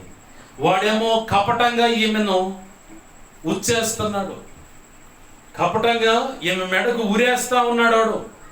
నేను చాలా మంది బిడ్డలను చూస్తూ ఉంటాను. ఒక ఆడపిల్ల విషయంలో కపటంగా వ్యవహరించే మగపిల్లలను కూడా చూశాను. ఒక మగపిల్లగాడి విషయంలో కపటంగా వ్యవహరించే ఆడపిల్లలను కూడా చూశాను. ఒక వ్యాపార విషయంలో లబ్ధి పొందడానికి కపటంగా వ్యవహరించి వ్యాపారం మొత్తం పక్కకు లాక్కున్న వాళ్ళని చూశాను. సొంత స్నేహితుడే, నమ్మకస్తుడు కదా అని చెప్పని మన లారీ ట్రాన్స్పోర్ట్ అయ్యే మొత్తం లారీలు మొత్తం రిజిస్ట్రేషన్ చేయించపదా అని చెప్పారంటే కాగితాలు మొత్తం రాసుకొచ్చాడు. ఏమి చదువు కూడా సంతకం పెట్టాడు. కట్ చేస్తే బయటికి పోరా అన్నాడు. ఫ్రెండ్ కపటంగా. నా జీవితంలో కూడా ఒకటి ఉంది అలాంటి వ్యవహారమే. మేము 11 మంది స్నేహితులు, క్రికెట్ బ్యాచ్ అనమాట. మా ఫ్రెండు చెల్లిలో ఒక అమ్మాయి ఉంది, 15, 14 ఆ వయసులో ఏం తెలుస్తుంది? ప్రేమ ప్రేమ అని చెప్పండి. అప్పుడు తెలిసిన ప్రేమ ఏంటంటే పల్లెటూరులో ప్రేమ హాయ్ బాయ్ అనుకోవటం, ఇంకా ఆ తర్వాత శరీర కార్యాలు నెరవేర్చుకోవటం, ఇలాంటి వ్యవహారాలు ఉండే. నాకు అంత బ్రెయిన్ మెచ్యూర్డ్ లేదు, కానీ ప్రేమ ప్రేమ అనుకుంటా ఉంటే నా స్నేహితుడు ఒకడు ఉండి, అరే వాడు మన ఫ్రెండురా, వాడి చెల్లెలు కావాలనుకున్నావు కాబట్టి వాడితో మాట్లాడుతాను, పెళ్లి చేసుకుంటావా అన్నాడు.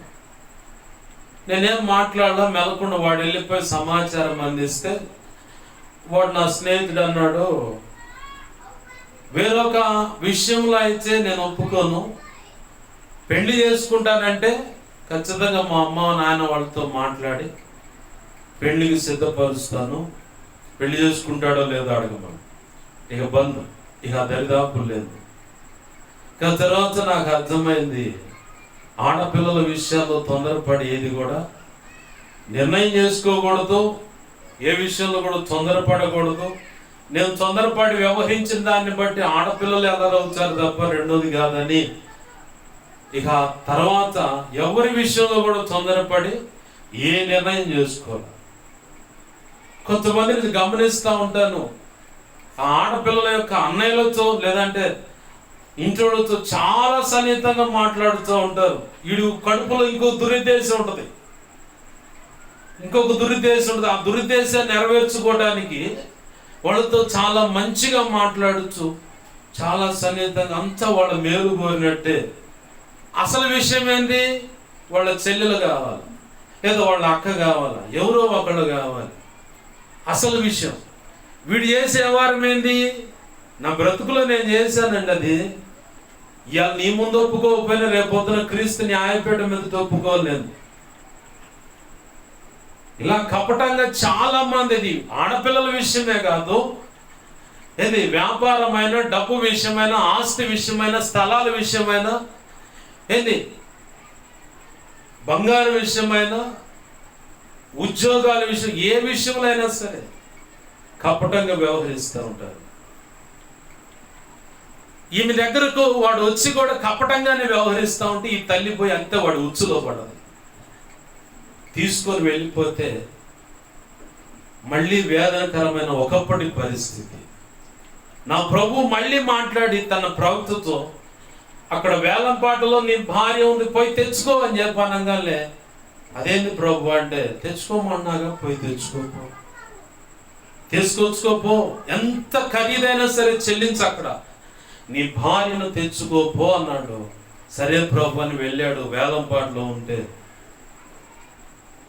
తనము కావలసినంత వెండి చెల్లించి ఆమెను అక్కడి నుంచి విడిపించుకొని తెచ్చుకున్నాడు. ప్రభునందు ప్రేమ దేవుని బిడ్డలారా, గమనించండి, ఇవాళ పరిశుద్ధాత్మ కలిగినప్పుడేమో ఆమె సౌఖ్యంగా ప్రవక్త దగ్గర నడిచింది. ఎప్పుడైతే పరిశుద్ధాత్మ లీడింగ్ లేకుండా పక్కకి వెళ్ళిపోయిందో, తన ఇష్టం మేరకు వెళ్ళిపోయి వేదన, నింద, అవమానాలు తెచ్చిపెట్టుకుంది. ఇలాంటి జాబితా లేకపోలేదు ఇవాళ క్రైస్తవ లోకంలో. ప్రభు అంటున్న మాట ఏంటంటే, పరిశుద్ధాత్మ ఉంటేనే నువ్వు చక్కగా కట్టబడతావు. పరిశుద్ధాత్మ నిన్ను లీడ్ చేస్తే, పరిశుద్ధాత్మ మొదటిగా చేసే పని ఏంటో తెలుసా? నిన్ను క్రమశిక్షణలోకి తీసుకొస్తాడు. పరిశుద్ధాత్మ నిన్ను లీడ్ చేస్తే, దేవునికి యేసయ్య కోరుకున్నటువంటి, ఆయనలో మీరు కూడా ఆత్మ మూలముగా దేవుని కొరకై, దేవునికి ఏమంటుంది, నివాస స్థలమై యుండుటకు అన్నాడు కదా. ఆయనలో, యేసు ప్రభు వారిలో నీవు దేవునికి నివాస స్థలమైన ఒక కట్టడముగా నువ్వు మారాలంటే మొదటిగా నిన్ను పరిశుద్ధాత్మ దేవుడు క్రమశిక్షణలోకి తెస్తాడు. ఆ క్రమశిక్షణ కొంతమందికి ఇష్టమై, సహించి, ఓర్చి ప్రభు చెప్పినట్లు అడుగులు వేయడానికి కొంతమంది ఇష్టపడతారు. ఆ తర్వాత కొంతమంది ఇష్టపడ్డవాళ్ళు జారిపోతారు. మరి కొంతమంది ఏమో ప్రారంభంలోనేమో విముఖతను చూపిస్తారు, అంటే వ్యతిరేకంగా నడుస్తారు. కాలక్రమంలో దేవుడు వారి జీవితాల్లో అనుమతించిన అనుభవాలను బట్టి, పరిస్థితులను బట్టి చిట్ట చివరికి పరిశుద్ధాత్మకు సరెండర్ అయిపోతారు. బైబుల్ యేసు ప్రభు ఒక ఉపమానం చెప్పాడు, గుర్తుందా? తండ్రి తనకిద్దరు కుమారులు ఉంటే వాళ్ళలో మొదటి ఒకడు దగ్గరకు పోయి, అరే పొలానికి వెళ్ళు అంటే, వెళ్ళచాలి అన్నాడు. వెళ్ళచాలి అన్నవాడు వెళ్ళకుండా ఏడాడు వ్యవహారాలు చేశాడు. రెండో వాడికి పోయి కూడా చెప్పాడు, అబ్బాయి నువ్వు కూడా వెళ్ళి పొలంలో పని చూడరా అని చెప్పంటే, నేను వెళ్ళను అన్నాడు. ఆ తర్వాత మళ్ళీ తనకేమనిపించిందో ఏమో, నేను వెళ్ళి చేయకపోతే ఎలా, నా తండ్రి పనిలో, నా తండ్రి పొలంలో నేను చేయకపోతే ఎలా అని చెప్పని మనసు మార్చుకొని వెళ్ళిపోయి తను తండ్రి చెప్పినటువంటి పని చక్కగా చేసి ముగించి వచ్చినట్లుగా యేసు ప్రభు వారు చెప్పిన సాక్ష్యం ఏది? ఉపమానం. పరిశుద్ధాత్మ లీడింగ్ ఏమో ప్రారంభంలో కొంతమంది సరెండర్ అవుతారు. కొంచెం దూరం నడిచిన తర్వాత ఇక పరిశుద్ధాత్మ లేదు, ఏం లేదని చెప్పని పక్కగా సర్దుకుంటారు. మరి కొంతమంది ప్రారంభంలోనే మొరాయిస్తారు. నేను అదే జాబితా. అంత తేలిగ్గా వంగల, నేను పడాల్సిన దరువు పడ్డది, వంచాల్సిన రీతిగా మెల్ట్ చేశాడు. ఆ మెల్ట్ అవడానికి కావాల్సినంత హీటు, అంటే శ్రమ, వేదన, కొలిమిలో నన్ను నిలవబెట్టి,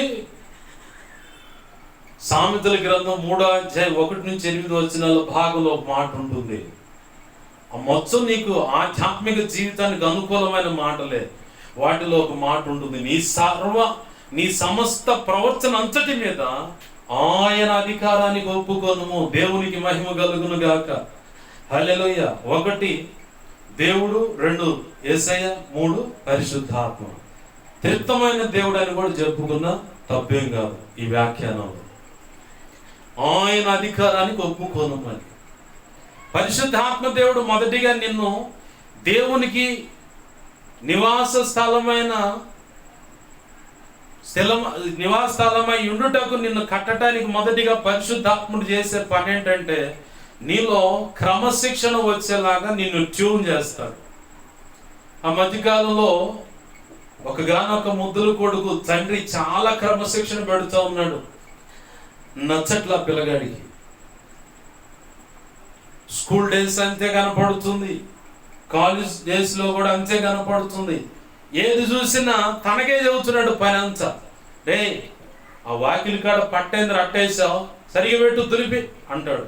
రే ఆ లైట్ ఏందిరా వెలుగుతానే ఉంది, స్విచ్ ఆఫ్.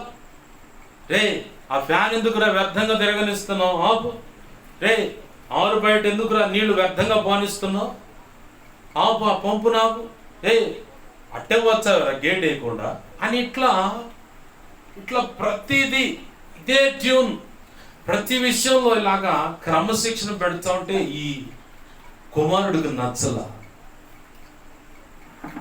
ఈ నచ్చని పరిస్థితిలో ఈ కుమారుడు అనుకుంటున్నాడు, ఎన్నాళ్ళు పడతారు ఈ గోల, ఈ ముసలోడికి పైచలాగా ఉంది, అరే వదిలిపెట్టకుండా అది చేయి ఇది చేయి అది చేయి ఇది చేయి అని చెప్పని ఊరగా నస పెడుతున్నాడు. ఈ ముసలోడికి పైచ్యం ఎక్కువైపోయింది. ఈ ముసలోడి దగ్గర మనం ఉంటూ కష్టం, లాభం లేదు నుంచి ఏదో ఒక రకంగా వెళ్ళిపోవాలా. ఆ వెళ్ళిపోవటానికి డైరెక్ట్గా వెళ్ళిపోతే మళ్ళీ నా మీదకి నిందొచ్చుద్ది కాబట్టి ఉద్యోగం అని చెప్పి ఇక్కడి నుంచి పక్కకి వెళ్ళిపోతే పొద్దు నుంచి సాయంత్రం దాకా ఈ నసం అనుకుండదు, ఈ గోవాలు ఉండదు అని చెప్పని ఒక నిర్ణయానికి వచ్చి, నానా చెప్పురా నేను జాబ్ వెళ్ళాలనుకున్నాను. సరే ట్రై చేయ పోయేదేముంది, ఖాళీగా ఉంటున్నా అనుకుంటున్నాగా ట్రై చేయి, పోయేదేముంది అని చెప్పంటే సరే అని చెప్పని ట్రై చేశాడు. ఎన్నో ఇంటర్వ్యూలు తిరుగుతూ ఉన్నాడు, యాడికి పోయినా ఫెయిల్ అవుతున్నాడు. తన స్నేహితుల ద్వారా ఒక ప్రాంతంలో ఇంటర్వ్యూ ఉందని చెప్పానంటే, ఇంటర్వ్యూ ఉంది పలానా ప్రాంతంలో, మరి ఆ ఇంటర్వ్యూకి హాజరవుతావంటే సరే హాజరవుతాను. ఏమేం క్వాలిఫికేషన్ అడుగుతున్నారంటే పలానా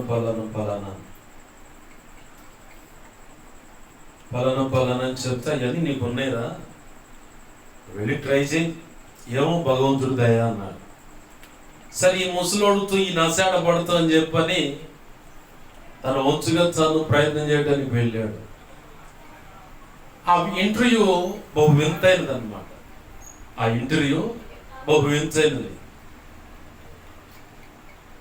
అనేకులు వస్తున్నారు కానీ మళ్ళీ తిరిగి అదే దారి రాట్లా, ఇంకొక దారిగా పంపించబడుతున్నారు. వచ్చినోడు లోపలికి వస్తున్నాడు కానీ తిరిగి రాట్లా. చాలా మంది తల గోకుంటున్నారు, వరుసగా నిలబడ్డారు ఒకళ్ళెమ్మటోకళ్ళు. అరే పోయినోడు పోతాడు కానీ ఏమైంది ఏమో అర్థం కావట్లేదు, ఎనికి రావట్లేదు ఏందిరా అనుకుంటే పోయినోడికి తర్వాత అర్థమవుతుంది, వచ్చినోడిని వచ్చినట్టు ఆడున్న నియమాల ప్రకారం అట్నుంచి అటు పక్కకు పంపిస్తున్నారు. చివరి నిమిషంలో అడావుడిగా వస్తా ఉన్నాడు. వస్తా ఉంటే తను ఒక్కడే చివరి 2-3 నిమిషాల సమయం అది. హడావుడిగా వస్తా ఉండి వెంటనే లోపలికి వస్తూ ఉంటే వస్తుండగా సెక్యూరిటీ దాటాడు. మధ్యలో ఒక గేట్ ఉంది, అది తీసుంది. ఎవరు గేట్ తీసి బార్లాగా పెట్టారు అని చెప్పని ఆ గేటు దగ్గరికి లాక్ చేశాడు. అందరూ తీసుకోవడానికి అనువుగా లాక్ చేసి వస్తూ ఉన్నాడు. వస్తూ ఉంటే లోపలికి రాగానే ఒక చోట వ్యర్థంగా వాటర్ పోతా ఉంది. ఈ తోటమాలి పని చేసేవాడు ఆడున్నాడు, ఆడ పడుకున్నాడు, ఏం అర్థం కావట్లేదు, నీళ్లు వ్యర్థంగా పోతాయని చెప్పని పోయి ఆ వాటర్ ట్యాప్ని కట్ చేశాడు. ఆ నుంచి కొంచెం ముందుకు రాగానే ఆఫీస్ వాకిలి దగ్గర కాళ్ళు తుడుచుకునే పట్ట దుమ్ము బట్టి ఎట్టబడి చట్టుంది. అసలు కనీసం స్వీపర్ కూడా లేడట్టుకుంటే ఈ ఆఫీస్కి గదులు ఓడటానికి ఇటు దొలపటానికి కూడా స్వీపర్ అనేవాడు ఎవడు లేడట్టుకుంటా అనుకుంటా వాటిని దులిపి సరిగా పెట్టి లోపలికి వెళ్ళాడు కాళ్ళు దుడుచుకొని. ఓ 2 గదులు అవతల ఒక గదిలో బాగానే పట్టపోగలు ఫ్యాన్ తిరుగుతూ ఉంది, ఎవరు లేరు అక్కడ, 4 కుర్చీలు ఉన్నాయి. వీళ్ళు ఎవరో కూడా పట్టించుకున్నట్లు ఉన్నారని చెప్పని పోయి ఆ ఫ్యాన్ ఆపాడు. ఆ తర్వాత ఇంకో గదిలోకి పోతే బాగా ఎండ పట్టపగలు ఉన్నట్టు ఉంది, కానీ ట్యూబ్ లైట్ వెలుగుతుంది. తెక్కోళ్ళలాగున్నారు, కరెంటు బిల్లు అంత వచ్చుద్ది అని చెప్పి లైట్ ఆపాడు. ఆ గేట్ తీసుకుని లోపల పోగానే యువర్ సెలెక్ట్ అన్నాడు. దేవునికి మహిమ కలుగును గాక. హల్లెలూయా.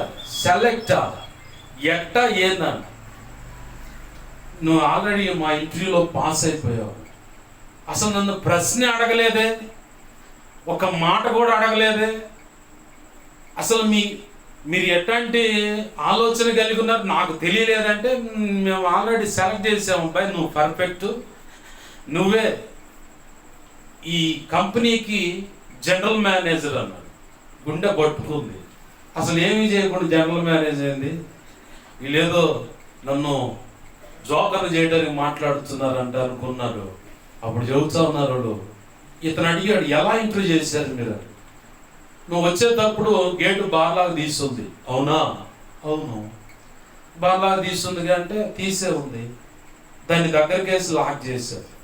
నీ ముందు 10ల సంఖ్యలో చాలా మంది వచ్చారు, వాళ్ళు ఆ గేటు గురించి అసలు పట్టించుకోవాలి, నువ్వు ఒక్కడివే ఆ గేటును దగ్గరికి లాగి క్రమంగా పెట్టి వచ్చావు. వెంటనే వాళ్ళ నాన్న చెప్పిన మాట గుర్తొచ్చింది, రే ఆ గేట్ ఎదురా బార్లాగా తీసుకొస్తావు, లాక్ చేయాలి.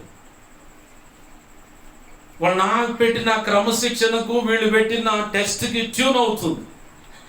కొంచెం ముందుకు రాగానే వాటర్ ట్యాప్ నీళ్లు పోతున్నాం, నేను కావాలనే అలా పెట్టాను, కావాలనే అలా పెట్టాను.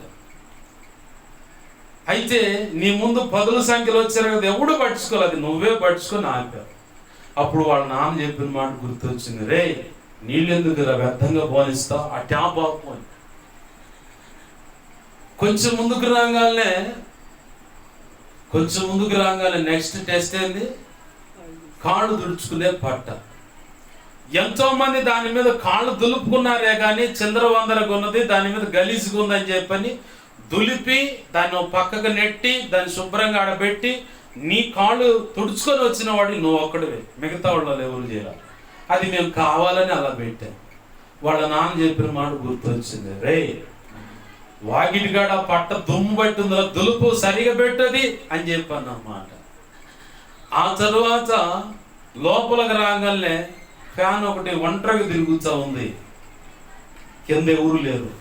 అవునా అంటే అవునండి, అది మేము కావాలని పెట్టాం. కానీ వాళ్ళు ఎవరు గమనించలేదు, కానీ నువ్వు అక్కడే గమనించావు, దాన్ని ఆపావు, ముందుకు అడిగేసావు. అప్పుడు వాళ్ళ నాన్న చెప్పిన మాట గుర్తొచ్చింది, రే ఎందుకురా ఫ్యాన్ ఊరకు తిరగనిస్తావు, ఎవరు కూర్చోకుండా ఆపు దాన్ని. ఆ తర్వాత నెక్స్ట్ గదిలోకి ట్యూబ్ లైట్ వెలుగుతూ ఉంది, అవునా అంటే అవునండి. నీ ముందు వచ్చిన వాళ్ళు ఎవరు పట్టించుకోలేదు, దాన్ని నువ్వు ఒక్కడే పట్టించుకొని ఆపావు. అప్పుడు వాళ్ళ నాన్న చెప్పిన మాట గుర్తొచ్చింది, ఎందుకురా పట్టపగల లైట్ అలా ఎలగనిస్తున్నావు, ఆపు అని చెప్పాను. కూర్చొని బొర ఏడవటం మొదలు పెట్టాడు. నా తండ్రి నన్ను క్రమశిక్షణలో వేధిస్తున్నాడని చెప్పని అనుకున్నాను, కానీ ఈ రీతిగా ఇంటర్వ్యూలోకి వచ్చేటప్పుడు ఇవే నాకు నా తండ్రి చెప్పినటువంటి ఆ షరతులు, నా తండ్రి చెప్పినటువంటి ఆ పనులే నాకు ఇంటర్వ్యూలో సెలెక్ట్ అవడానికి సాధనాలు అవుతాయి అన్న సంగతి గ్రహింపు లేక, భగవంతుడా నా తండ్రిని విడిచిపెట్టి పోదాం, నా తండ్రికి దూరం అయిపోదాం, నా తండ్రి కాదు విసిగిస్తున్నాడు అని చెప్పని అనుకొని ఈ జాబ్ వల్ల ఎలాగైనా దూరం అయిపోవాలని చెప్పని ప్రయత్నం చేసి వస్తే, నా కనులు తెరిపించావు ఇంటర్వ్యూ వల్ల అని చెప్పని పశ్చాత్తాపంతో కన్నీళ్లు విడిచి వారు ట్యాంక్స్ చెప్పి బర ఉరుక్కుంటా ఇంటికి వచ్చి వాళ్ళ నాన్నట్ట కౌగిలించుకొని బోరు ఏడుస్తూ ఉన్నాడు. నానా నువ్వు పెట్టిన క్రమశిక్షణ తట్టుకోలేక అటు వెళ్దాం ఇటు వెళ్దాం అని చెప్పని అనుకున్నాను, అసలు నువ్వు చెప్పిన క్రమశిక్షణ ప్రకారమే నేను ఈరోజు ఇంటర్వ్యూలో సెలెక్ట్ అయ్యాను తెలుసా నీకు అని చెప్పనగానే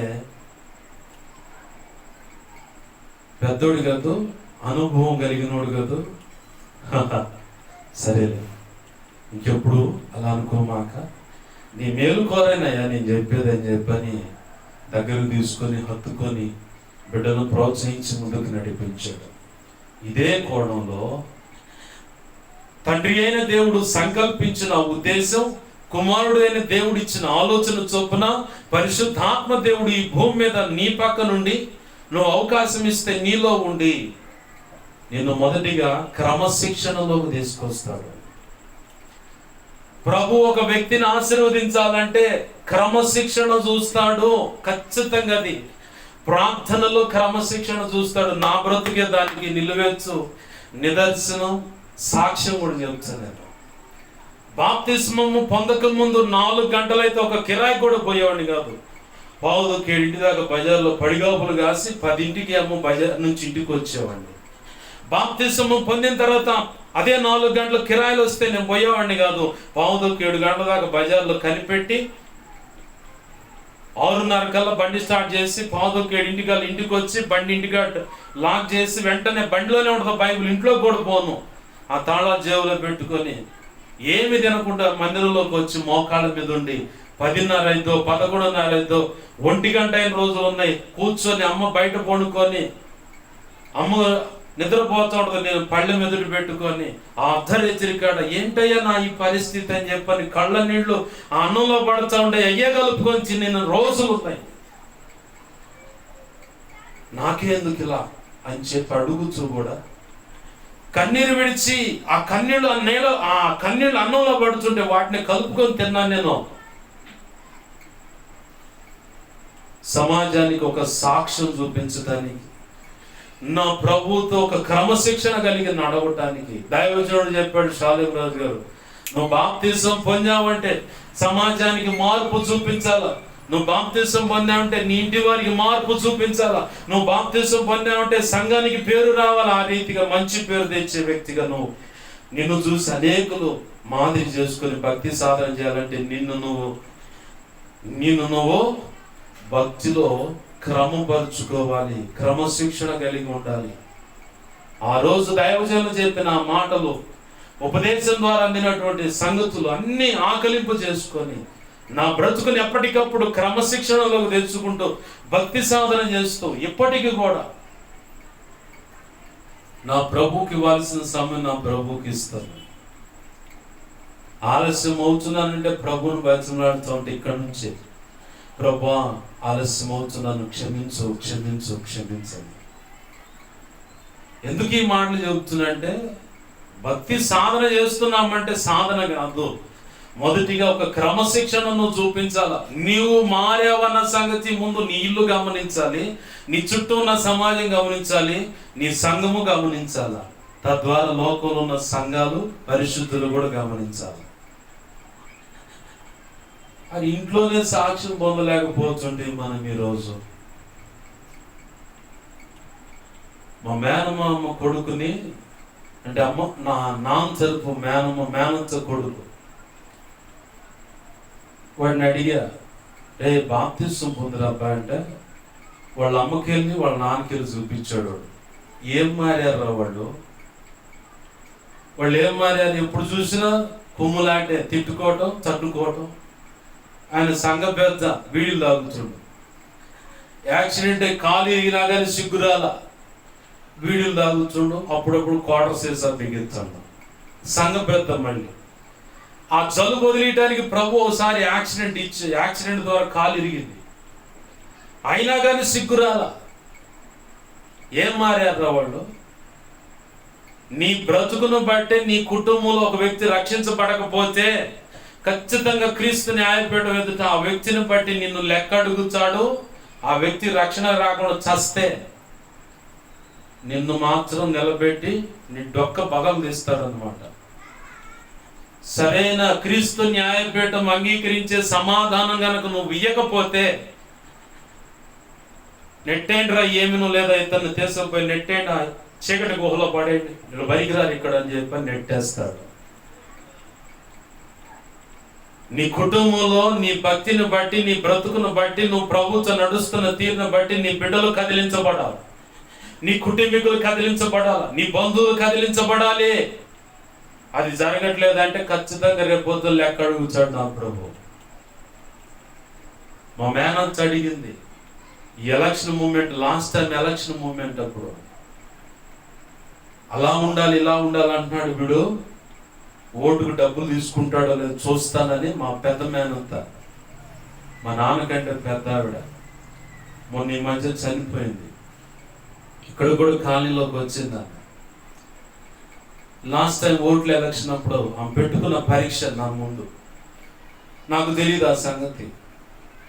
ఓటు వేసి వచ్చిన తర్వాత అంటుంది, రే నువ్వు ఓటుకు డబ్బులు తీసుకుంటావేమో అనుకొని ఎదురు చూసా, కానీ నువ్వు ఓటుకు డబ్బులు తీసుకోలే, ఓటుకు డబ్బులు తీసుకోలేదని చెప్పి ఆమె సాక్ష్యం ఇచ్చింది. ఇంట్లో వాళ్ళు ఇలాంటి టెస్టులు ఉంటాయి, జాగ్రత్త. ప్రభునందు ప్రియమైన దేవుని బిడ్డరా, పరిశుద్ధాత్మ దేవుడు నిన్ను మొదటిగా క్రమశిక్షణలోకి తెస్తాడు. ఆ రెండవదిగా పరిశుద్ధాత్మ దేవుడు, తండ్రి అయిన దేవుడు కోరుకున్నటువంటి జగతి పునాది వేయబడక మునుపు ఆయన సంకల్పం, ఊహ, ఆలోచన, ఒక పిక్చర్ నిన్ను చూస్తారు. ఆ పిక్చర్ను కుమారుడైన దేవుని ద్వారా పరిశుద్ధాత్మ దేవునికి ఆజ్ఞాపించితే నెక్స్ట్ రెండో పని చేసేది ఏంటంటే పరిశుద్ధాత్మ దేవుడు నీలో చెక్కుడు పని మొదలు పెడతాడు. నీలో చెక్కుడు పని మొదలు పెడతాడు. ఓ శిల్ప ఆలయంలో, అంటే ఊరు బయట ఉంటే, ఇప్పుడు సత్తనపల్లి పోయే దారిలో ఉంది, అక్కడ ఒక గ్రానైట్ రాయిని తీసుకుపోయి ఒక మొత్తు పీసుని తీసుకుపోయిస్తే దేవాలయాల్లో నిలువు స్తంభాలు, అడ్డగా వచ్చే డిజైన్లు, వాళ్ళు చెప్పిన దేవి దేవతల యొక్క బొమ్మలు, నందో ఏదో బొమ్మ తయారు చేయమంటారు, దానికి తగ్గట్టుగా వాళ్ళు దాన్ని సిద్ధపరుస్తారు. ఇట్లానే ఆ శిల్ప కళాశాల దాంట్లోకి తెచ్చినటువంటి ఒక రాయి, వేరుగా ఉన్న ఒక రాయి మాట్లాడుకుంటుంది. ఏం మాట్లాడుతుంది అంటే, నీకు నాకు పెద్ద తేడా ఏముంది ఏంటి, నీకు నాకు పెద్ద తేడా ఉంది, ఇద్దరం అదే రాతి ముద్దలం కదా, ముద్దు రాళ్ళము, నువ్వు గ్రానైట్ రాయే నేను గ్రానైట్ రాయే, పెద్ద తేడా ఏముందంటే ఒక నవ్వుకుందంట శిల్పాలయంలో ఉన్నటువంటి ముద్దురాయి.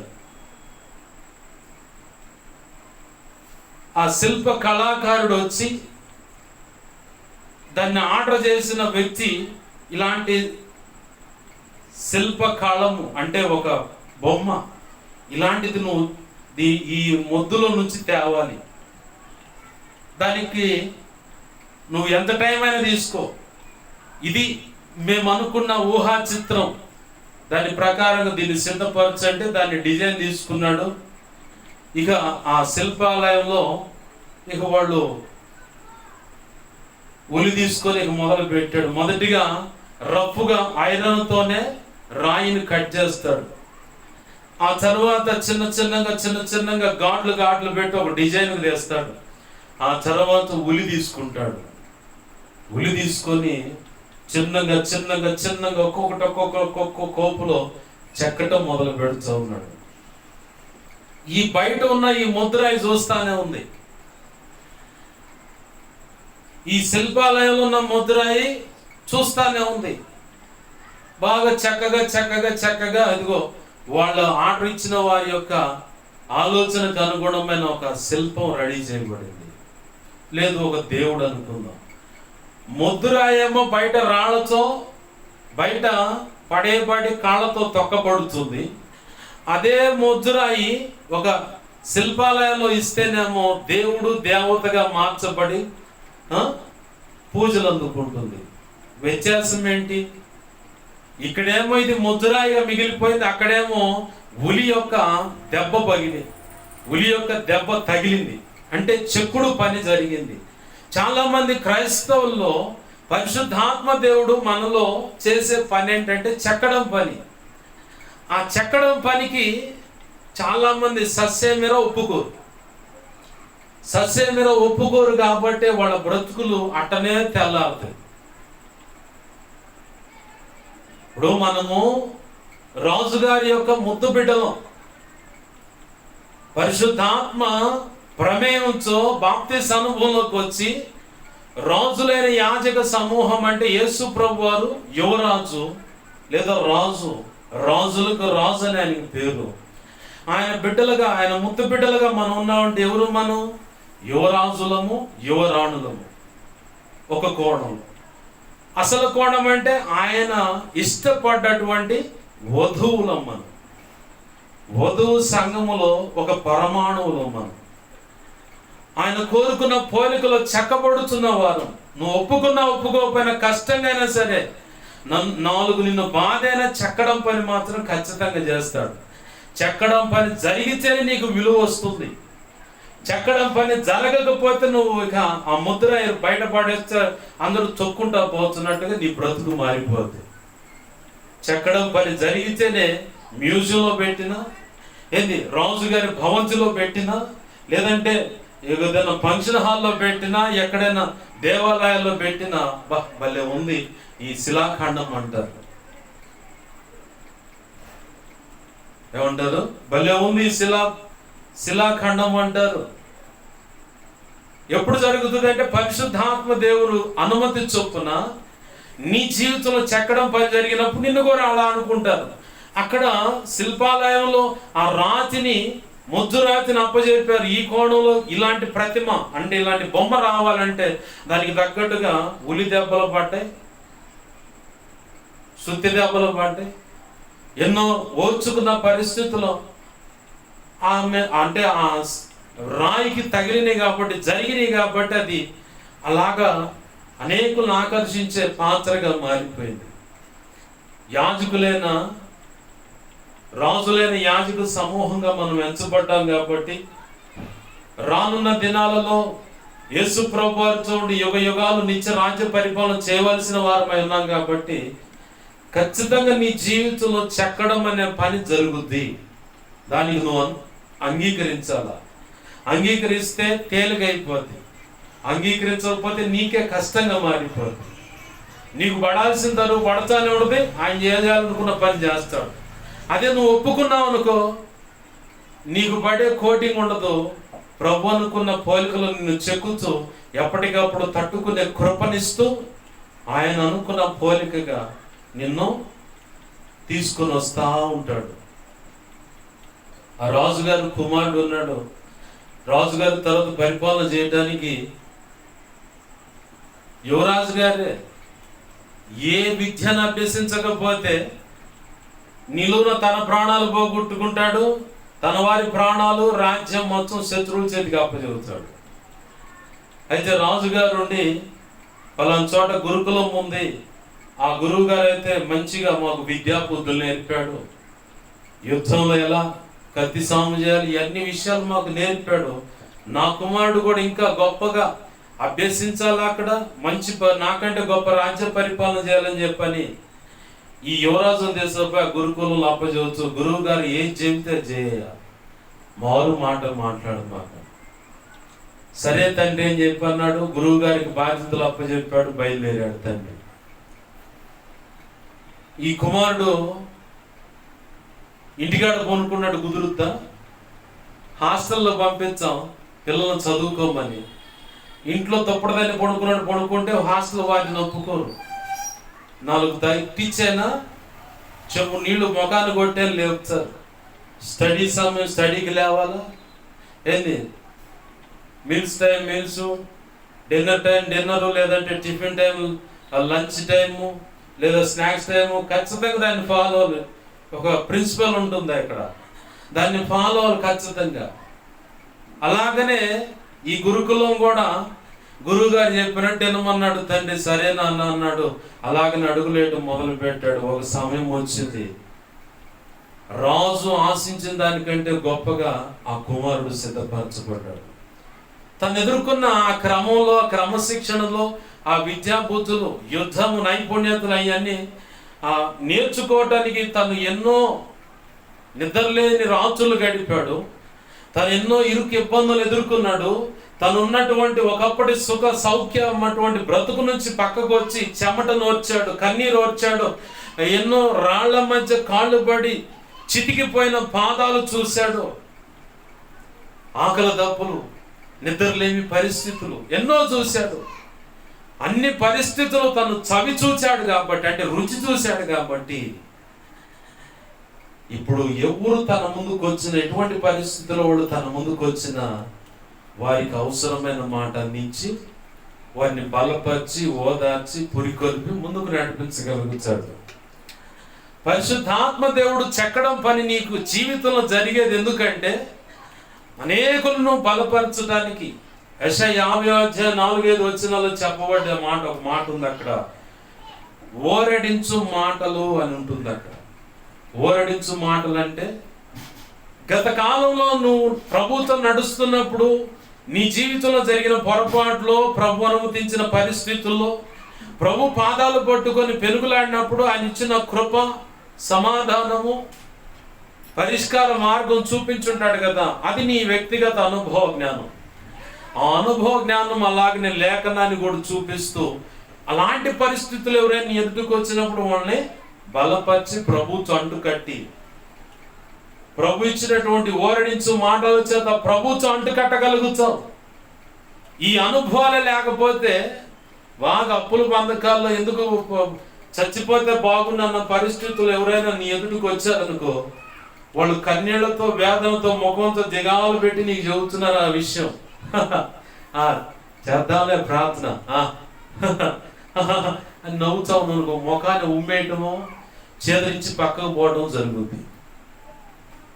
అలాంటి ఇరుకు ఇబ్బంది నువ్వు ఎదుర్కొన్నప్పుడు, అయ్యా ఒకప్పుడు నేను ఇదే పరిస్థితిలో నడిచాను, నా ప్రభు పాదాలు పట్టుకుంటే ఆశ్చర్యకరంగా నాకు సహాయం ఇచ్చాడు, నా ప్రభు ఈ పరిస్థితుల నుంచి ఒడ్డేసాడని ఒక సంగతి చెప్పగలుగుతావు. తొందరపడి ఎక్కడే నా పరిస్థితిలో నీ సొంత మస్తిష్కాన్ని, అంటే సొంత మెదడులో పుట్టిన ఆలోచన, హృదయము, మనసు ప్రేరేపించిన దాన్ని బట్టి నువ్వు అడుగులు వేస్తే నువ్వు పడ్డ తిప్పలు, వచ్చిన దెబ్బలు, అయిన నష్టము, వేదన, ఇరుకు, ఇబ్బంది, అనారోగ్యం, అది ఏదైనా అవన్నీ కూడా నేను ఇటు తొందరపడేస్తే ఈ తిప్పలు పడ్డా, పొరపాటు కూడా నువ్వు ఇట్లాంటి అడుగు లేకుండా ప్రభు చెప్పినట్టు అడుగులు అని ఇంకొక వ్యక్తిని హెచ్చరించగలుగుతావు, ప్రోత్సహించగలుగుతావు, ప్రభు వైపు నడిపించగలుగుతావు. పొరపాటులేమో ఇలా వాడుకుంటాడు నా ప్రభు. కొన్ని పరిస్థితులు ఎదురైన దాన్ని బట్టి వాళ్ళని బలపరిచి నడిపించడానికి ఉపయోగపెట్టుకుంటాడు. ఏది ఏమైనా నేను అంటాను, పరిచయంలో తమ్ముళ్ళతో కూడా చిన్న వైర్ ముక్క మిగిలిపోతే ఎందుకన్నా ఇది పడేయండి అంటారు. యేసయ్య పనిలో ఇది పనికి రాదు అంటానికి లేదు. దేవునికి మహిమ కలుగును గాక. హల్లెలూయా. జాగ్రత్త చేయి.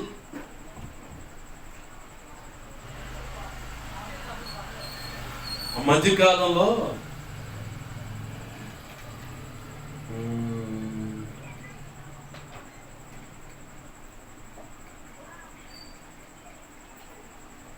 నేను నా స్నేహితుడి ద్వారా ఒక వార్త విన్నాను.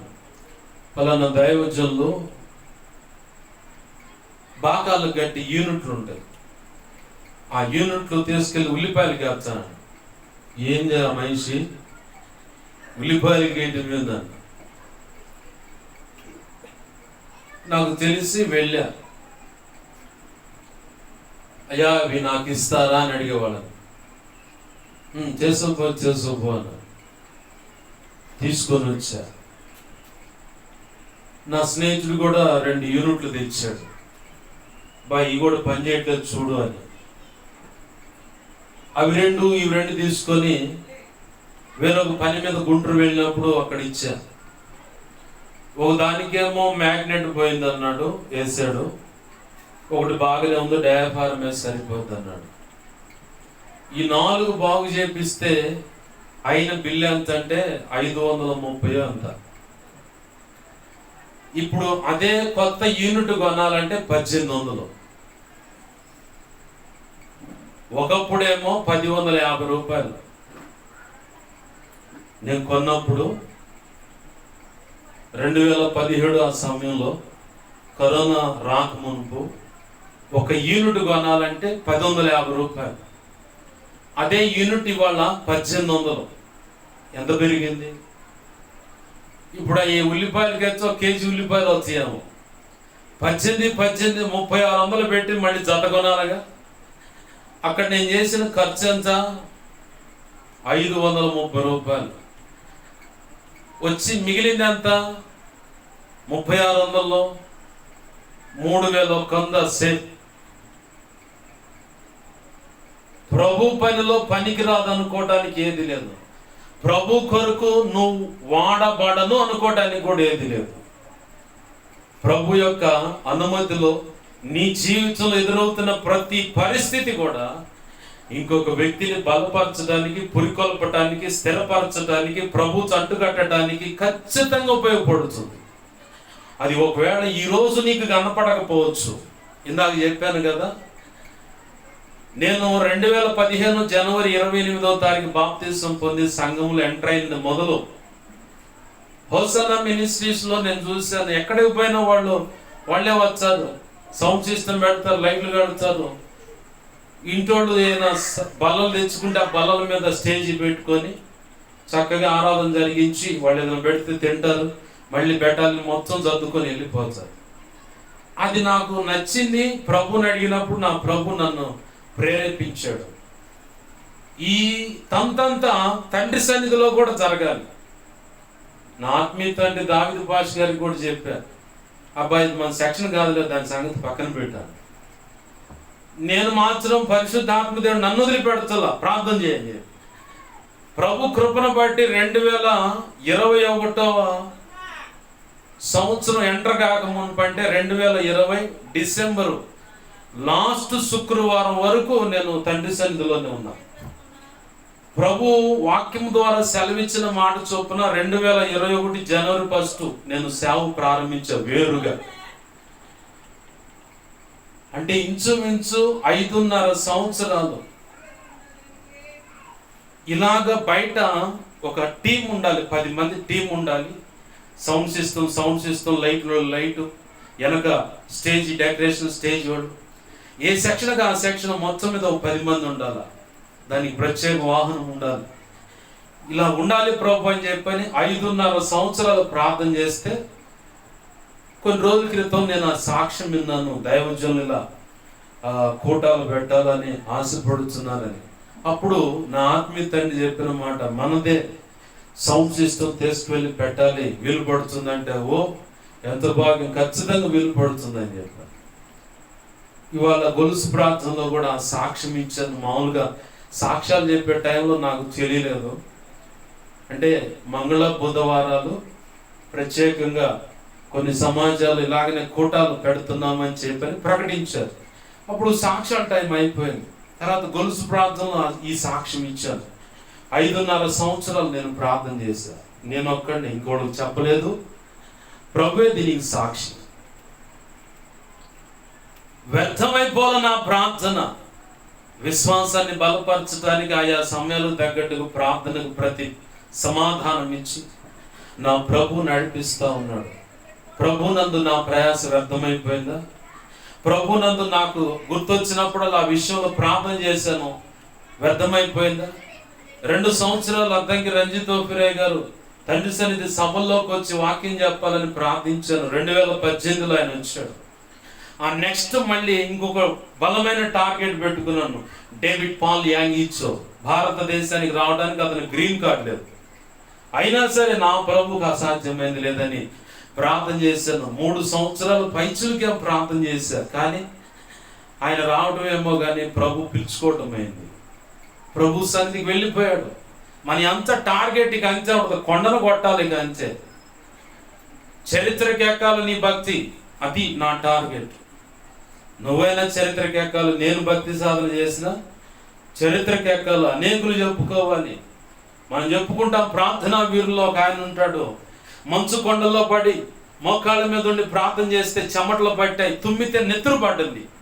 22-23 సంవత్సరాల కాల వ్యవధిలోనే అతను చనిపోయాడు.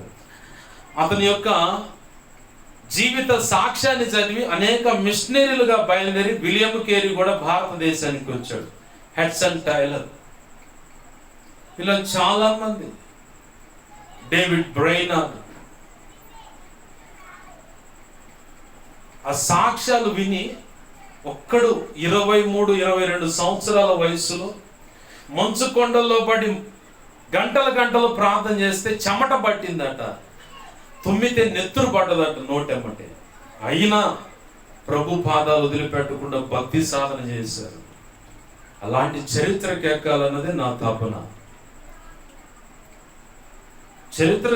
చరిత్రకి ఎక్కాల నీ భక్తి. వీధుల్లో నీచంగా చెప్పుకోవడం కాదు, కానీ చరిత్రకి ఎక్కాల. పరిశుద్ధాత్మ దేవుడు ఎప్పుడైతే నిన్ను చెక్కడం మొదలు పెడతాడో అప్పుడు నువ్వు అనేకులకు ఆదరణకరమైన పాత్రగా, ఆశీర్వాదకరమైన పాత్రగా, ఆదర్శకరమైన పాత్రగా మారిపోతావు. ఇది జరిగిన తర్వాత నెక్స్ట్ పని ఏంటంటే ఆయన దేవునికి నివాస యోగ్యకరమైనటువంటి ఇల్లుగా నువ్వు కట్టబడుతావు. ఇల్లుగా కట్టబడుతావు. ఇక అదొక విప్లవాత్మకమైన పరిస్థితి. అయితే సమయం లేక ఇతరుతో నేను ఆపుతున్నాను. ప్రభు పాదాలు పట్టుకుందాం. ప్రభు సెలవైతే మరొక సమయము ఖచ్చితంగా ఈ లేఖనం ద్వారా ప్రభు మాట్లాడాలని ఉద్దేశించుంటే ముందుకు అడుగు వేద్దాం. గుర్తుపెట్టుకోండి, చరిత్రకి ఎక్కాల. చరిత్రకు నీ భక్తి చరిత్ర సృష్టించాలి. అంత కష్టపడి భక్తి సాధన చేసే సరుకు ఈ రోజు లేదు క్రైస్తవ సంఘాలలో. ఎవడన్నా ఒకడు అరాకొర అక్కడ ఉంటే వాడి గుర్తింపు ఉండదు. ఒకటి, ఇంకా తృణీకరిస్తారు, చేదరిస్తారు, మానసిక వ్యాధి గ్రస్తులుగా మార్చేస్తారు. వీళ్ళే మార్చేస్తారు. నేను అది ఎదుర్కొన్నా, నాకు తెలుసు కాబట్టి చెబుతున్నా. నేను చరిత్ర సృష్టించేటువంటి పాత్రలు ఉంటే ఆ పాత్రలకు గుర్తింపు ఉండదు. స్త్రీల్లో ఉన్నా పురుషుల్లో ఉన్నా, నువ్వు విశ్వాసి కావచ్చు, పరిచారకులు లేదంటే సంఘ పెద్దల్లో ఉండొచ్చు. చరిత్ర సృష్టించే పాత్రలో స్త్రీల్లో పురుషులు సేవకులైనా సరే ఉండొచ్చు. కానీ వీళ్ళను గుర్తించకపోగా ఇక అణిచి పెడతా ఉంటారు, తొక్కి పెడతానికి ప్రయత్నం చేస్తారు. ఆ వ్యక్తి వెళ్ళి ప్రార్థన చేస్తే, ఆ వ్యక్తి వెళ్ళి ప్రసంగం చేస్తే అమ్మో అటే వెళ్ళిపోతారు, ఇటు రారు. నాకు ఒక అన్నయ్య, ప్రస్తుతం నేను కొండ రోడ్లో ఒక అన్నయ్య మందిరం కడితే అతని వల్ల కాకపోతే వేరొక దైవజనునికి అప్పచెప్పారు. ఆ దైవజను ఓఫిర్ మినిస్ట్రీస్లో ఈ ప్రాంతంలో ఉన్నటువంటి దైవజనులకు పై అధికారిగా ఉన్నాడు. జి దేవుంది అయ్యగారు. 2 వారాలు జరిగించి 2వ వారం నన్ను పిలిచాడు. బాయ్, అంత దూరం నుంచి ఇక్కడికి రావడం నాకు కొంచెం కష్టమవుతుంది. ఈ మందిరము ఇది నీకు అప్పచెబుతున్నా, నువ్వు నడిపించు అన్నాడు. కాలక్రమంలో నువ్వే చేసుకో దీన్ని, ఎవరు వచ్చి అడుగురు, ఏదన్నా ఉంటే నేను మాట్లాడుతాను. సరేనయ్యా, ఇది నడుస్తుంది కదా. ఇప్పుడు మొన్న 7వ తారీఖు ఆ గాలి వర్షం పుణ్యమంట మొత్తం పై కప్పు మొత్తం ఒక దెబ్బతో పాయలుగా చినిగిపోయి అంత పై కప్పు అంతా గందరగోళం అయిపోయింది. ఇప్పుడు లేదు, దాని మీద కప్పు లేదు. ఈరోజు ఆదివారం కూడా ఆరాధన అక్కడ జరగలేదు. ఆల్రెడీ 5 వారాల నుంచి రొట్టె విరుచు కార్యక్రమం అనేది అక్కడ జరగట్లేదు. అంటే రావాల్సిన అభిమానులు ఏడాడో తిరుగుతూ ఉన్నారు. నేను చెప్పనా, రొట్టె విరుచు కార్యక్రమానికి నువ్వు రాలేదంటే ఆ ప్రభు యొక్క శరీరం రక్తం నీ విషయంలో నేరాపణ చేస్తుంది. అక్కడ ఏసై ముందు ఆ వారం నీకు పట్టిన జలుబంచు వదిలిస్తాడు ఏసై. ఈ మధ్యలో ఖచ్చితంగా 10వ భాగం కూడా పాపం అని ఒక దైవజనుడు చెప్పాడు. వాస్తవమే. 10వ భాగం తెచ్చి నీకు స్వేచ్ఛార్పణ, కృతజ్ఞతార్పణ తెచ్చి నువ్వు ఎక్కడైతే ప్రభు యొక్క శరీరం రక్తం తీసుకుంటున్నావో అక్కడ ఇవ్వాల. మధ్యకాలంలో సాక్ష్యం నన్ను ఒక దైవజనుడు ఓ సంఘానికి నడిపిస్తా ఉన్నాడు. అక్కడ ఒక వృద్ధురాలు ఉంది.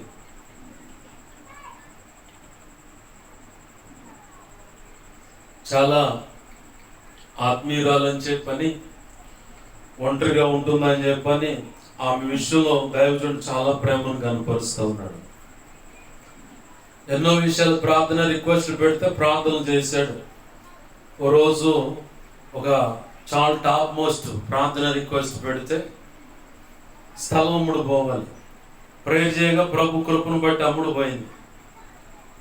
పాస్టర్ గారిని పిలుస్తుందంట. పాస్టర్ గారు రండి ప్రార్థన చేదురు గారు. ఎందుకమ్మా? మీరు ప్రార్థించగా స్థలం అమ్ముడు పోయింది, మరి దాని విషయంలో దశమ భాగం తీయాలి కదా, ఆ దశమ భాగం తీసాను, ప్రార్థన చేదురు గారు రండి అంటున్నాను. అసలు విషయం చెప్పకుండా దగ్గరకు పోయాడు, ప్రార్థన చేశాడు. దశమ భాగం ఇస్తుందేమో అనుకుంటున్నాడు.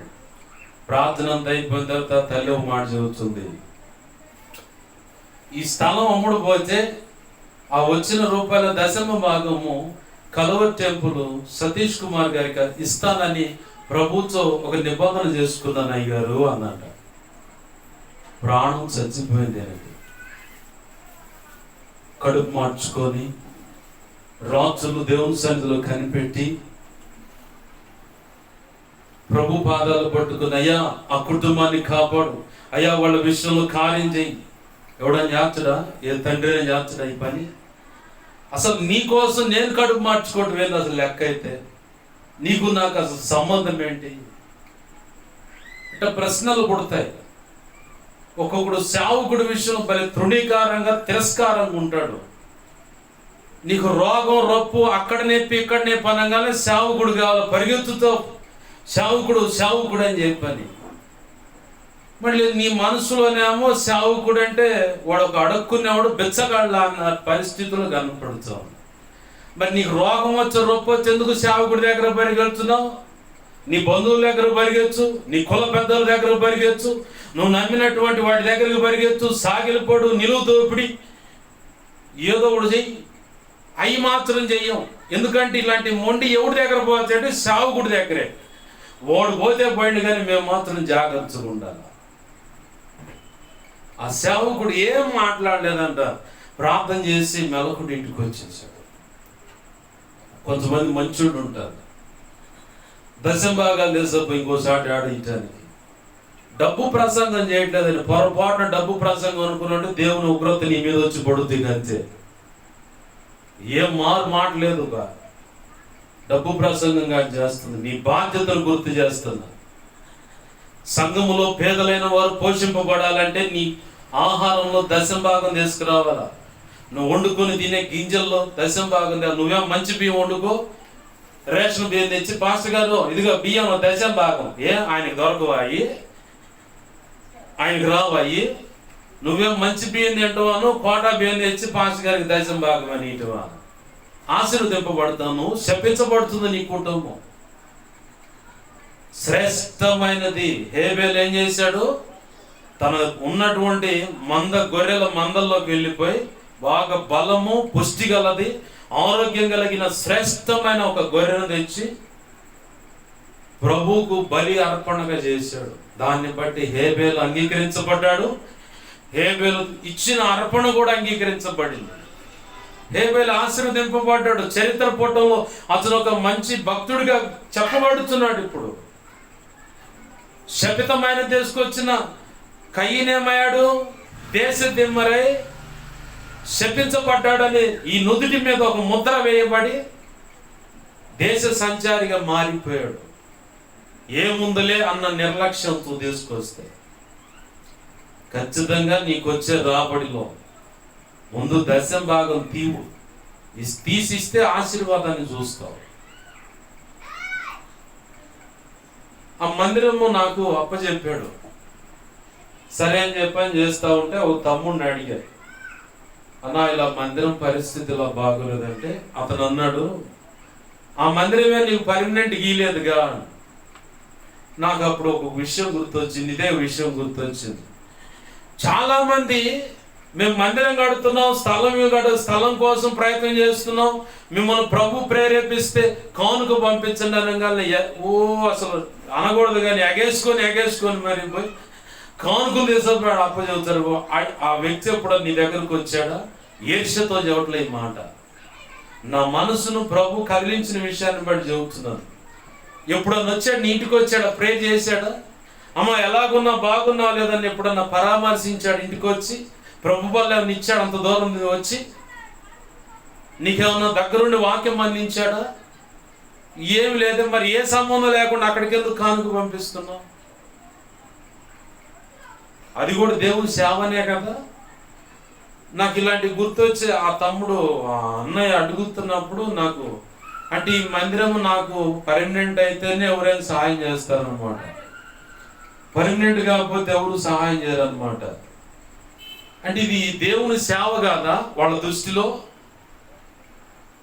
ఒక అన్నయ్యని అడిగా, పలానా వ్యక్తి నన్ను కరీంనగర్ కనిగిరి అవతల మాంత్రికులు ఉండే ఊరు అది. ఒక అన్నయ్య ఉండి అడిగాడు, అయ్యా ఇక్కడికి నేను సేవ చేయాలనుకున్నాను, కొన్నాళ్ళు వచ్చి నన్ను బలపరుస్తారంటే ప్రభు చిత్తమైతే వస్తానయ్యా అన్న. ఆ సంగతి వేరే అన్నయ్య చేస్తే, నువ్వు చేస్తే ఏమన్నా ఆశీర్వాదం కానీ ఇంకోళ్ళ కోసం నువ్వు పోవడం ఏందని. మరి పౌలు గారు అదే రకంగా ఆలోచిస్తే అన్ని సంఘాలు కట్టేవాడా? అంతమందిని బలపరిచి ముందుకు తెచ్చేవాడా? అంతమందికి ఇప్పుడు నేను క్రీస్తును పోలి నడుచుకున్న ప్రకారం మీరు నన్ను పోలి నడుచుకోండి చెప్పగలిగేవాడా? నాకు ఇవన్నీ వస్తూ ఉంటాయి మైండ్లోకి. ఈ మందిర విషయం అన్నా కానీ ఎవరన్నా అది నీది కాదు కంటే మరి నువ్వు దేవుని సేవేగా చేస్తుంది, దేవుని సేవేగా చేస్తుంది, ఇంకోటి ఏమైనా చేస్తున్నావా? అసలు మైండ్ను సైతాను గడు ఎంత డైవర్ట్ చేశాడంటే భయంకరంగా డైవర్ట్ చేసి పడేశాడు. దశమ భాగాలు కానుకలు అందవలసిన దేవుని సన్నిధిలో ఏం అందవు, ఇంకో చాటికి ఆడుకో పోతా ఉంటాయి. అరే అయ్యా దేవుని పని అంటే దగ్గరకు ఉన్నది ఇది, ఇక్కడ దూరపుకుండా నూనె పన్నట్టు వాడైతే పెడదెబ్బ రాత్రిగా దూరపుకుండా నూనె పన్నట్టు. మొన్న మధ్య దైవజనులు శాలివరాజు గారు ఇంకా వేరే కొంతమంది దైవజనులు చెప్తున్నారు టీవీ ప్రోగ్రాంలో కూడా. వీళ్ళ పేర్లు చెప్పి రోడ్ల మీద పడి పలానోళ్ళు మందిరాలు కడుతున్నారు కాబట్టి మమ్మల్ని పంపించారు డబ్బులు ఇవ్వండి, ఇట్లాంటి జాబితా తయారవుతారు. వాళ్ళకైతే నమ్మి లక్షల రూపాయలు అప్పచెప్పారు. రోజులు వాళ్ళు చేయగలిగేది. ప్రభు పేరిట వాళ్ళు చేసిన మోసానికి తగినట్టు శిక్ష వస్తుంది. వాడిని తెచ్చి మళ్ళీ ప్రభు సన్నిధిలోని పెట్టి రక్షణ అనుభవం తెచ్చి సేవ చేస్తాడు కానీ వదిలిపెట్టడం. ప్రభునందు ప్రియమైన దేవుని బిడ్డలారా గమనించండి. నేను గతంలో కూడా చెప్పాను, నేను ఎక్కడ నిలబడి సేవ చేస్తానన్నది నాకు నమ్మకమే లేదు. నేను ఈరోజు ఇక్కడ ఈ ప్రాంతంలో సేవ చేస్తున్న ఈ సేవ అబ్బాయి అయిపోయింది, నువ్వు ఇక్కడ నిలబడే సమయం, ఇక్కడ నుంచి వేరే చోటుకి వెళ్ళిపోవాలంటే ఖచ్చితంగా నా ప్రభు చెప్పినట్టుగా ఖాళీ చేసి ఇంకో చోటికి వెళ్ళిపోవచ్చా? మొగమాటమే లేదు. అయ్యో మళ్ళీ ఇక్కడ అట్లా అంటే ఇక్కడ ఎవరో ఒకళ్ళు ప్రభు చిత్తంలో నిలబెడతాడు, వాళ్ళకి అప్పచెబితే ఇంకో చాటుకి వెళ్ళిపోతుంది. ఇదంతా నాదనే గర్వం కానీ అహం కానీ ఎక్కడ ప్రదర్శించడానికి నాకు అనుమతి లేదు. నా ప్రభు చిత్తం నెరవేర్చబడాలి ఏ విధము చేతనైనా సరే. పౌలు గారు అంటారు, మిష చేతనైనను కక్ష చేతనైనను క్రీస్తు ప్రకటించబడుతున్నాడు, అందును బట్టి సంతోషం అన్నాడు. ఆ పందాలో సేవ ఇది. అందరూ అనుకుంటున్నటువంటి సేవ కాదు, డబ్బు సంచి కోసం ఎగబడే సేవ కాదు. ఒక వ్యక్తిని సంపూర్ణురాలుగా చేసి ప్రభు ఎదుట నిలవబెట్టాలని సంకల్పించి ప్రభు ఇచ్చినటువంటి బాధ్యతల ప్రకారం జరుగుతున్నటువంటి సేవ ఇది. సంస్కరణ, ప్రవక్త పరిచర్య పౌలు గారు చేసిన పరిచర్య అన్నమాట ఇది. డబ్బు సంచుల కోసం కాదు. నీ డబ్బు ఎవడికి కావాలనుకుంటే కోట్ల రూపాయల డబ్బులు ఉంది, ఇంచుమించుగా 2 కోట్ల రూపాయల ఆస్తి ఉంది. నాకు నీకు కనపడతానికి బిచ్చగాళ్ళ కనపడవచ్చు, ఏమీ లేనోడిగా నీకు కనపడవచ్చు. ఒకటప్పుడు అనుకుంటా నన్ను తృణీకరించేవాడిని, మా ఇంట్లో గేదెల కాడ పేడగాళ్ళు ఎత్తటానికి కూడా పెట్టినాను వాడిని. వాడు వాకిలు అవతలుండి మాట్లాడాల మా ఇంటికాడికి వస్తే, అలాంటి వాడు అనుకుంటా నేను. ఇవన్నీ వదిలేసాయి. ఆ 2 కోట్ల లోపు ఉన్నటువంటి ఆస్తి మొత్తం వదిలేసి పక్కన పెట్టు, రా నా సేవ కంటే ఆయనకు సరెండర్ సేవకు వచ్చా. లేక కాదు, ఈ సేవ మీద పడి డబ్బు సంపాదించి ఆస్తులు కట్టేద్దామని కాదు. ఉన్నదే వదిలిపెట్టా. వడుతాయి, నీకున్నది వదిలిపెడతావు నువ్వు. ఇంకేడ దొరుకుతుందో పోగేసుకొని ఉట్టి కట్టుకుని ఊరేగుదాం అనుకున్నావు. ఉన్నది వదిలిపెట్టి వచ్చే నేను సేవకి.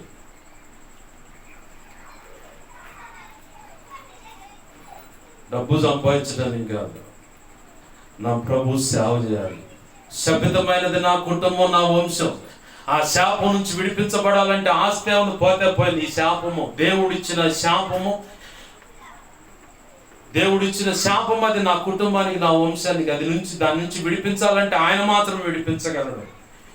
ఆయన చెప్పిన మాటకు నేను సరెండర్ అయిన. నేను నిన్ను బట్టి నీ వంశాన్ని, కుటుంబాన్ని దీవిస్తున్నాను. ఈ భూమి అంతమైన సమయం వరకు నీ వంశం, నీ కుటుంబం ఉంటుంది. నీ వంశంలో, నీ కుటుంబంలో ఉన్నాడు నా సన్నిధిలో ఉండి నా సేవ చేస్తాను.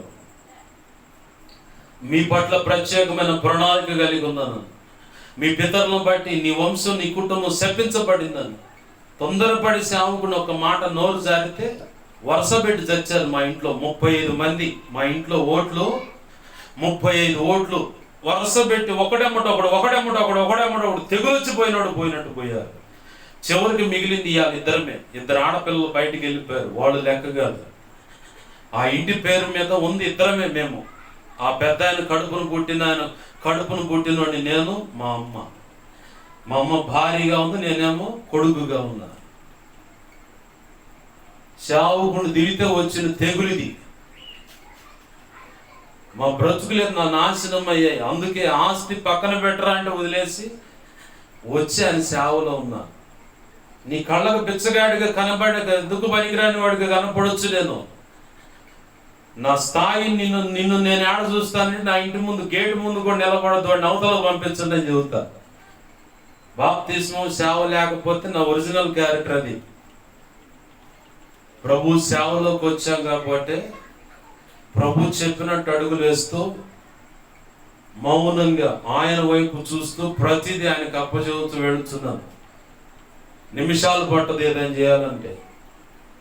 నిమిషాలే. అంత కోపిస్తే నేను ఒకడు చంపేసి అట్లా ఈజీగా వెళ్ళిపోతా. అంత కోపిస్తే నేను. అట్లాంటి కోపిస్తుని కాస్త ప్రభు ఇలా తీసుకొచ్చాడు. అటు నలగొట్టి ఇటు నలగొట్టి, అటు నలగొట్టి ఇటు నలగొట్టి.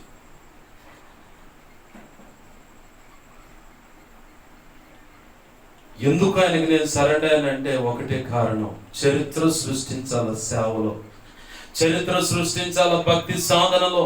అనేకులు నన్ను రోల్ మోడల్ చేసుకొని, అదిగో ఆ వ్యక్తిలాగా నేను ప్రార్థన చేయాలి, ఆ వ్యక్తిలాగా నేను భక్తి చేయాలి, ఆ వ్యక్తిలాగా నేను సేవ చేయాలి, ఆ వ్యక్తిలాగా రోషంగా నేను కూడా ప్రసంగం చేయాలి, ఆ వ్యక్తిలాగా రోషంగా నా ప్రభు కొరకు నిలబడాలి. నేను కూడా చరిత్రలో చెప్పుకోవాలి. అది నా గోల్.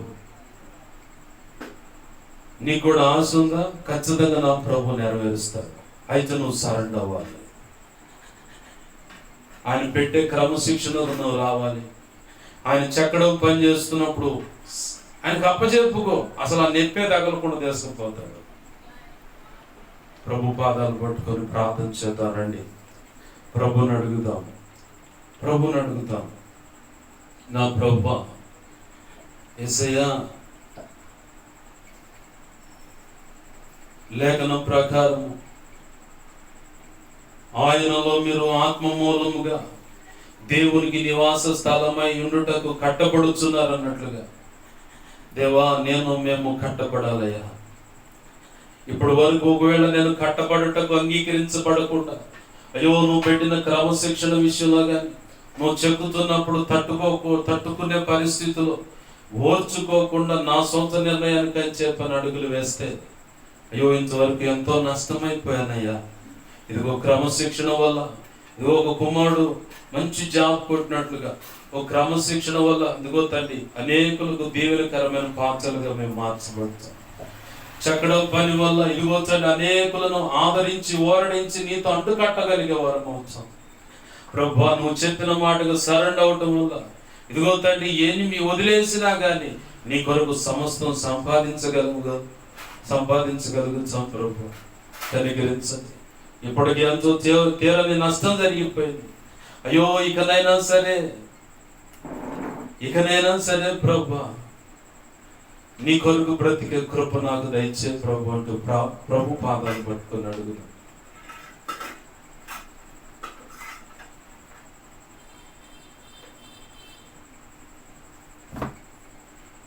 భక్తుడు రాసుకున్నాడు, అంకితం నీకంకితం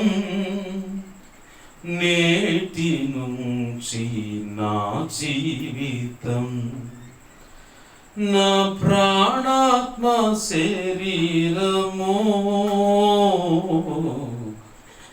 యేసునికే అంకితం, నా ప్రాణాత్మ శరీరము యేసునికే అంకితం, అంకితం నీకంకితం నేటి నుంచి నా జీవితం, అన్యజనులలో నీ వార్తను నా బ్రతుకు ద్వారా ప్రకటించును. ప్రభు పాదాలు పట్టుకో, ప్రభు పాదాలు పట్టుకో. సాక్ష్యము చాలా విలువైంది. అన్యజనులలో నీ వార్తను నా బ్రతుకు ద్వారా ప్రకటించును. ప్రభుని అడుగు, నా ప్రభువా నీ మాటలు నా బ్రతుకు ద్వారా ప్రకటించాలయ్యా. చరిత్ర పుటంలో సువర్ణ అక్షరాలతో నా గురించి కూడా, అయ్యా ఇదిగో పలానా భక్తురాలు పలానా భక్తుడు అని చెప్పి రాయాలి.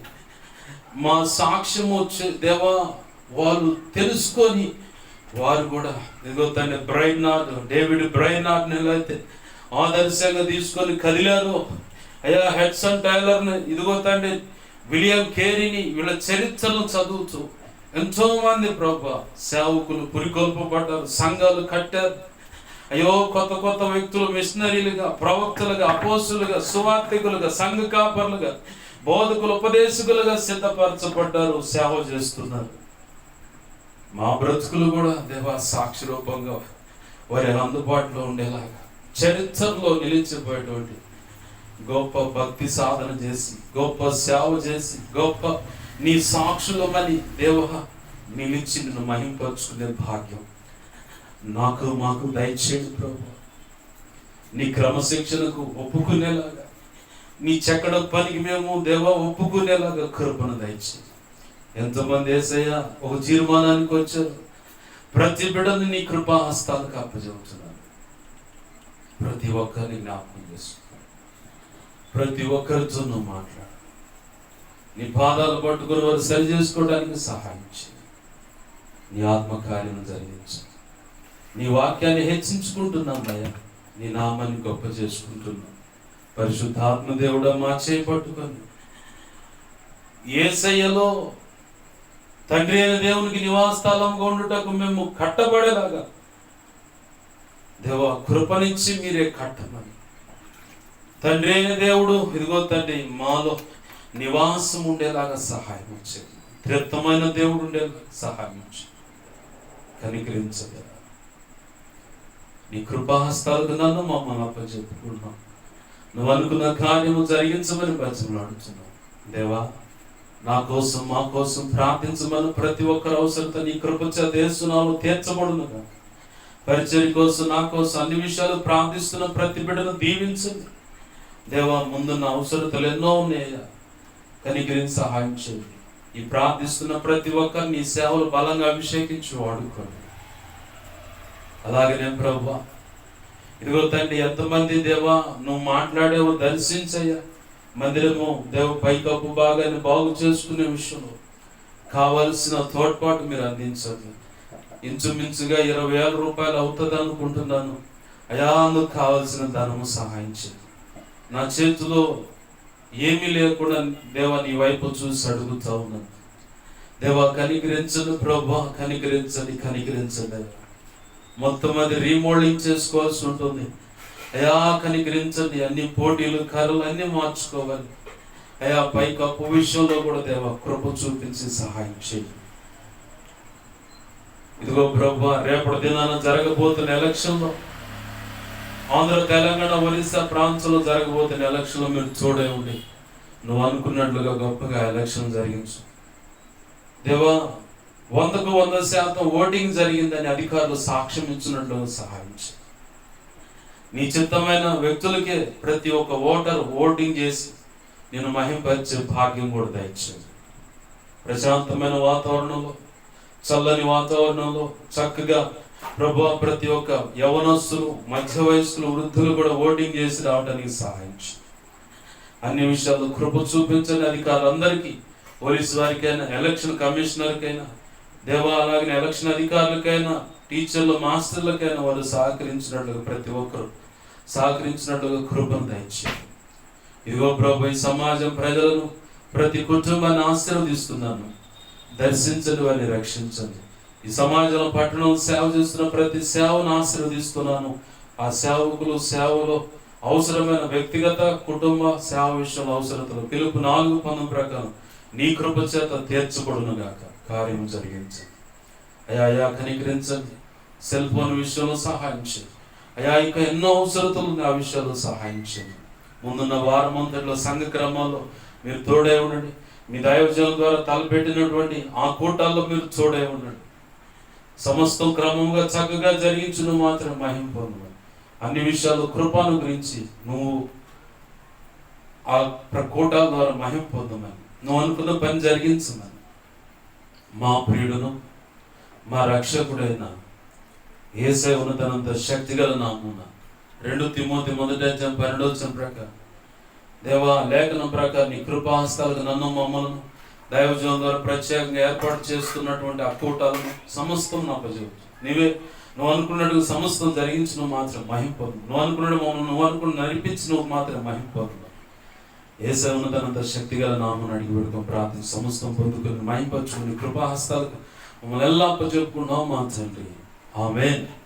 ఇప్పుడు మన తండ్రి అయిన దేవుని ప్రేమ, ఆయన ప్రియకుమారుడైన యేసుక్రీస్తు వారి కృపయు, పరిశుద్ధాత్మ దేవుని అన్యోన్య సహాయ సహవాసము, సమకూడిన శబ్దంతరాల ద్వారా విన్న, సెల్ ఫోన్ ద్వారా వింటున్నా, అలాగే నీకు ముందు ఈ వీడియో ద్వారా వింటున్నా, ఇక ముందు వీడియో ద్వారా వినబోతున్నా, అలాగే సార్వత్రిక సంఘంలో సకల పరిశుద్ధులకు నిత్యత్వము చేరు పర్యాంతరం సదాకాలము తోడై ఉండి ప్రభువే దేవునికి నివాస యోగ్యమైన స్థలములుగా, గృహాలుగా మనలందరినీ పరిశుద్ధాత్మ దేవుడే కట్టి, త్రిత్వమైన దేవుడు మనలో కొలువు చేసి, త్రిత్వమైన దేవుడు అనుకున్నటువంటి పని మన ద్వారా జరిగించి మనము ఆ త్రిత్వమైన దేవుడు మహింపరిచేలాగా చేయునుగాక. ఆమేన్. యేసు రక్తంలో గేచి, ప్రభు యేసు రక్తంలో గేచి, ప్రభు యేసు నామమున సంపూర్ణమైన విజయం కలుగునుగాక. ఆమేన్. అపవాది వాడి దూతలు, చీకటి అంధకార శక్తులు, మంత్ర ప్రయోగాలు అవి ఎంత ప్రమాదకరమైన సరే వాటన్నిటికీ అనంతనాశనం, సర్వనాశనం, నిత్యనాశనం కలుగునుగాక. ఆమేన్. యేసు రక్తమునకి జయము, జయము, జయము. అందరికీ వందనాలు. ప్రభు కృప, పరిశుద్ధాత్మ తోడే ఉండి తన చిత్తం చొప్పున మనందరూ నడిపించి ఆయన మాత్రమే మహిమ పొందునుగాక. ఆమేన్. అందరికీ వందనాలు.